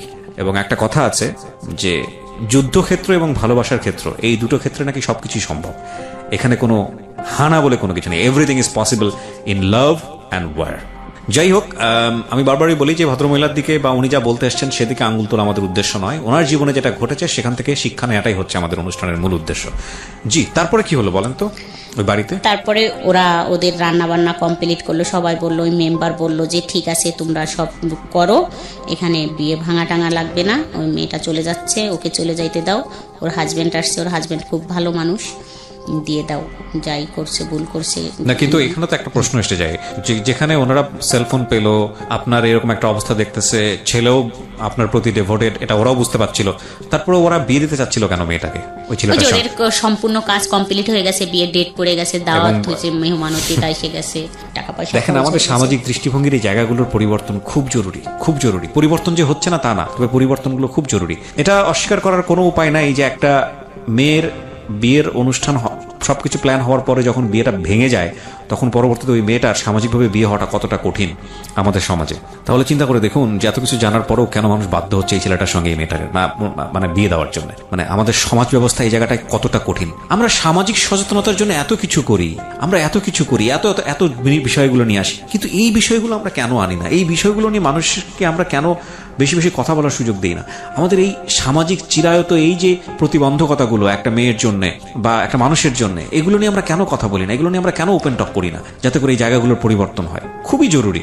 তো কি হলো এরপরে? ওই ছেলেটার কি হলো, আপনি যাকে লাভ করতেন? তারপরে ও ওখান থেকে ওদের তো সবাই মেম্বার বলে দিল, পরে আমার হাজবেন্ড আমাকে নিয়ে আসলো, আইনে আমার শ্বশুর বাড়িতে আমাকে রাইখে দিল, মানে বাসায় আর আনলো না। আর আমার ছেলে তো তখন ঢাকায় দিয়েই আসছে, যে শনিবারের দিন আর রবিবারের দিন এই ঘটনা। তো ও আমাকে ওই বাড়ি রাইখে আসলো, একটা টু শব্দও করে নাই, ও আমাকে মারেও নাই, গালাগালিও করে নাই, কিছুই বলে নাই। এমনকি বলে নাই তুমি কাজটা ভালো করো নাই, এরকমও বলে নাই। শুধু বলছে যে আমার সম্মানটা নষ্ট করে দিলে। ওই দিন থাকলাম না, মানে 2 ঘন্টার মতো ছিলাম। তারপরে আমি ওখান থেকে আবার চলে আসলাম, মানে আমার বাসায়। মানে আমি ওখানে দাঁড়াইতে পারতেছিলাম না। আমি বললাম যে এখানে থাকলে আমি মরে যাবানি, তারপর দেখে নেন, আমি কিন্তু এই ঘরে দিলে আমি গলায় দড়ি দিয়ে মরে যাব, কিন্তু আমাকে যাইতে দেয়। তা বললো ঠিক আছে, তাই তুই চলে যা। তুই কি এবার ফাজলামি করবি? আমি বলছি না, কোনো ফাজলামি করবো না, আমি জাস্ট বাসায় চলে যাব। তারপর আমি সন্ধ্যায় বাসায় চলে আসলাম। তার মানে বিষয়টা কি? মানে ফ্যামিলি থেকে শুরু করে এমন কেউ জানে না, এমন কেউ ইনভলভ ছিল না আপনাদের মধ্যে, আর আপনার হাজবেন্ড কোনো কিছু করতে পারছে না। আমার কাছে কেন জানি মনে হয় যে শাসন করা বা কোনো কিছু নিয়ন্ত্রণ করার একটা সীমা থাকে। সীমার অতিরিক্ত যখন কোনো কিছু হয়ে যায়, তখন আর একটা মানুষের কিছু করার থাকে না। আইদার আপনাকে সেটা মেনে নিতে হবে অথবা জীবন থেকে সেটা ডিলিট করতে হবে। তো আপনার হাজবেন্ড মনে হয় মেনেই নিয়েছিল, এছাড়া তারা কিছু বলার থাকে না। বিয়েটা হয়েছে কত বছর ছেলেটার? 17 মার্চের 20 তারিখ। এরপরে 2 বছর আপনার যাকে উনি বিয়ে করেছে তিনি কি জানে যে আপনাদের মধ্যে? ইনফ্যাক্ট বিয়ের দিনই তো জেনে গেছে, সেটা তো আসলে নতুন করে বলার কিছু নাই। এখন আপনি কোথায় থাকেন? ওই এরকম ডিস্টেন্সে আছেন নাকি অন্য কোথাও শিফট হয়ে গেছেন? আগের জায়গাতেই আছেন নাকি শিফট হয়ে গেছেন? এখানে না, আগের জায়গাতেই আছি। মানে সেই বাসাটা ছেড়ে দিচ্ছি আমরা, ওদের বাড়ির পাশে এই বাসাটা। আমি কিন্তু অনেক সিম মানে চেঞ্জ করছি, সিম চেঞ্জ করে ফেলতাম। ও বাসায় এসে এরকম করে মানে নাম্বার নিয়ে যাইতো। তারপর ওই বাসাটাও চেঞ্জ করে ফেলি। ওইভাবে কথা বলে, যেখানে আমাদের দেখা যায় সেখানে দাঁড়ায় থাকে, মানে অনেক অনুরোধ করে দূর থেকে একটু ফোনটা খোলো, 1 মিনিট কথা বলে, এরকম বলে। বিয়ে করছিল কেন? এখন এইটা বিয়ে করছে তার বাবা মা দিছে, মানে ফ্যামিলির থেকে দিছে। তার ফ্যামিলি তো আপনাকেও এক অর্থে অ্যাকসেপ্ট করেছিল। হ্যাঁ। তারপরে আপনি যেহেতু সংসারে হ্যাপি ছিলেন না, তো আপনি চাইলে ডিভোর্স দিয়ে আপনি ওকে বিয়ে করতে পারতেন। ওর সংসারের দিক থেকেও একটা ধরনের সাপোর্ট ছিল, তো আপনারা বিয়েটা করেননি কেন? ও যে বললে সে ভুল হয়ে গেছে, ভুলটা কেন হয়েছে? এটা তো জানি না যে কেন করছে। ওর ফ্যামিলির থেকে এখন বলে যে আমাকে জোর করে বিয়ে দিয়েছে আমার ফ্যামিলির থেকে। আসলে কি আপনার মনে হয় এটা ওর ফ্যামিলি সেটা করতে পারে? কারণ আপনি তো ফ্যামিলিতে যাওয়া আসা ছিল আপনার। ফ্যামিলির থেকে না। আপনি আপনার বয়স কত বলছিলেন শুরুতে? 34। আমি একটা কথা আপনাকে বলি, মানে আপনার বয়সের জায়গা থেকে, অভিজ্ঞতার জায়গাটা থেকে, আমি আমার নিজের জায়গা থেকে যতটুকু বুঝেছি, প্রথমত আপনার পক্ষে কিছু বলি। আপনার পক্ষে আমি বিপক্ষে কিছুই বলিনি এখন পর্যন্ত, পক্ষে কিছু বলি। সেটা হচ্ছে যে প্রত্যেকটা মানুষের জীবনেই প্রেম শাশ্বত, আসবেই, ভালোবাসাটা থাকবেই। ধর্মীয় দিক থেকে যদি ব্যাখ্যা করি সেটা অন্যরকম, কিন্তু আমাদের বিষয়টা তো আসলে আমরা তো মানুষ, ভালোবাসবই কাউকে না কাউকে। আপনি মানুষ হিসেবে আপনার সাথে যে ঘটনাগুলো ঘটে গেছে সেখানে আপনি একটা মানুষকে ভালোবেসেছেন, এটার মধ্যে কাউকে ভালোবাসা অন্যায় কোনো কিছু না, আমি আমার জায়গা থেকে যেটা মনে করি। কিন্তু একটা বিষয় হচ্ছে কি, মানে আমি গাছের বীজ রোপণ করলাম, সে গাছটা বড় হবে, তারপরে সে গাছটার পরিচর্যার ব্যাপার আছে, তারপরে সেই গাছটাতে ফল আসবে, তারপরে সেখান থেকে বীজ হবে, সেখানে আবার নতুন একটা গাছ হবে, তাই না? এটাই তো নিয়ম, প্রাকৃতিকভাবে এটাই নিয়ম। কিন্তু বিষয় হয়ে গেছে এরকম যে আপনার জীবনটা এরকম যে বীজ রোপণ হয়েছে, তার 3 দিন পরে আপনার গাছে ফল ধরেছে, এরকম একটা বিষয়। মানে আপনার জীবনের সময় পরিক্রমা এটা। কিছু জিনিস আপনি জীবনে বুঝেননি, তার আগেই বাচ্চা কাচ্চার মা হয়ে গেছেন। প্রেমের আগেই বিয়ে, বিয়ের পরে বিয়ে বুঝতে না বুঝতেই, একটা মানুষ বুঝতে না বুঝতেই, একটা পুরুষ মানুষ কি, একটা স্বামী কি, সেটা বুঝতে না বুঝতেই আপনি বাচ্চা কাচ্চার মা হয়ে গেছেন। এখন এই ঘটনাগুলোর প্রেক্ষাপটে আপনার যদি জীবনের যে প্রেমটা, সেটাকে যদি কেউ আলোচনা করে, তাহলে আপনার ফিলিংসটা কেউ বুঝতে পারবে না। যে এই মহিলার 2টা বাচ্চা আছে, এই মহিলার একটা সংসার ছিল, এগুলা থুয়ে সে আরেকটা অবিবাহিত ছেলের সঙ্গে এইসব ঘটনা ঘটিয়ে বেড়াচ্ছে। আমাদের সমাজটা এরকমই। কিন্তু এগুলো বাদ দিয়ে যদি আপনার বয়সটাকে চিন্তা করে, এগুলো বাদ দিয়ে আপনি কোন পরিবেশে বড় হয়ে একটা মানুষের প্রতি ফলিন হয়েছেন সেটাকে যদি চিন্তা করে, তাহলে আপনার প্রতি মানুষের একটা অন্য ধরনের সিম্প্যাথি গ্রো করবে। এখন কথা হচ্ছে, আমরা তো চাইলেই আমাদের সমাজটাকে অস্বীকার করতে পারি না, আমরা তো চাইলেই আমাদের পরিবারটাকে অস্বীকার করতে পারি না। কিছু জিনিস মানুষ দুনিয়াতে পায়, কিছু জিনিস মানুষ দুনিয়াতে পায় না। তো সেই জায়গাটা থেকে আপনার যদি স্যাক্রিফাইসের বিষয়টা প্রশ্ন আসে, বা আপনার দিকে যদি এইভাবে বিষয়টা বলে কেউ যে না, বুঝলাম আপনি ক্লাস 7-এ পড়ুয়া বয়স, 16, 13, 14 বছরে আপনি ওটা বুঝতে পারেননি, কিন্তু রাইট নাও আপনি 34, আপনি এখনো যখন গল্পটা বলতেছেন তার জন্য টপ টপ করে আপনার চোখের পানি পড়তেছে। এইটা তো বেমানান, এইটা তো অন্যায়। এই জায়গাটায় যদি কেউ আপনাকে প্রশ্ন করে, তাহলে এই প্রশ্নটা অযৌক্তিক হবে না। তো আমাদের প্রত্যেকেরই জীবনই না, মানে কোনো না কোনো দিক থেকে অপূর্ণ। আপনি মনে করে নেন যে আপনি যে কাজটা করছেন, যেটা হয়েছে, এটা আপনার জন্য ছিল না, এটা একটা ট্রায়াল লাইফ ছিল, এবং এটা আপনার অপূর্ণতায় থাকবে। কিন্তু এত কিছুর মধ্যেও আল্লাহ কিন্তু আপনার সেফ সাইড অনেক কিছু রেখেছে, বিশেষ করে আপনার ছেলে মেয়ে এবং বিশেষ করে আপনার হাজব্যান্ড। যাই কিছু হোক না কেন, এই মানুষটা আপনাকে সাপোর্ট দিয়েছে, একটা পর্যায়ে এসে সাপোর্ট দিয়েছে, নইলে 20 বছর আপনার সঙ্গে থাকার কথা না, যত দুর্বলতায় থাকুক না কেন। আমার মনে হয় যে এখানে আপনার নিজেকে এখন অনেক বেশি শুধরে নিয়ে সামনের দিনগুলো দেখা উচিত। ও তো ওইখানে সুখী নাই আর।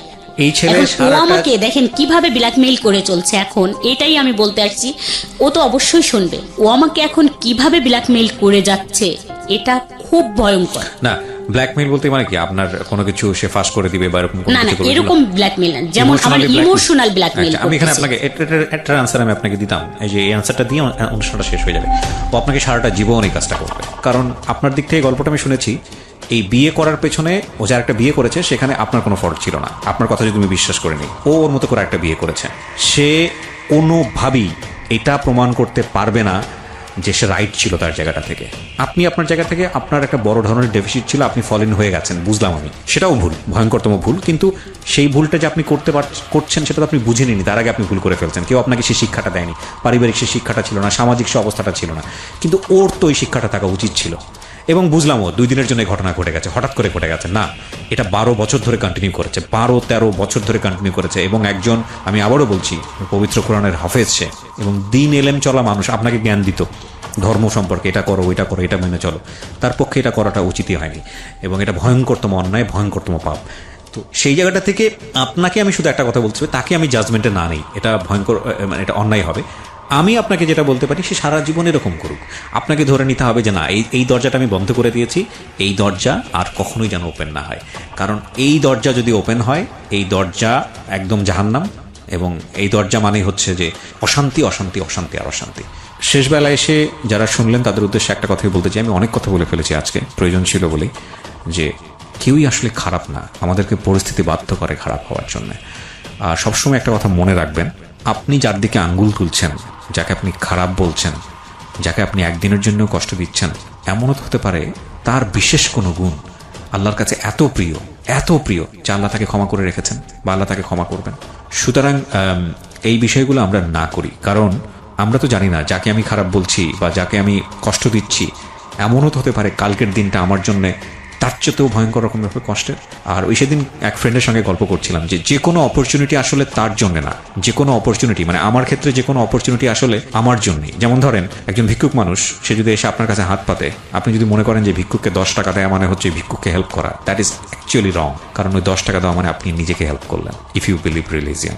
সো যে কোনো অপরচুনিটি গ্র্যাব করা উচিত for the future. So thank you so much, ভালো থাকেন। আর আমাদের সোসাইটিতে এই ধরনের অপরাধগুলো হরহামেশাই হচ্ছে, এগুলো খুব এক্সট্রিম লেভেলে চলে যায়। অনেক সময় দেখা যায় হাজব্যান্ডকে খুন করে ফেলছে, অনেক সময় দেখা যায় বাচ্চাকেও খুন করে ফেলছে, এতটা এক্সট্রিম লেভেলে চলে যায়। তাদেরকে আমি শুধু একটা কথাই বলবো, প্লিজ কোনো জিনিস ধ্বংস করে সেটার উপর দাঁড়িয়ে সুখী হওয়া যায় না। So do not do this. ভালোবাসার যে ইমোশন সেটা ভয়ঙ্কর রকমভাবে আফিমের মতো, সেখানে লজিক কাজ করে না, বাট দিন শেষে আমাদেরকে লজিক নিয়েই থাকতে হয়। Thank you so much.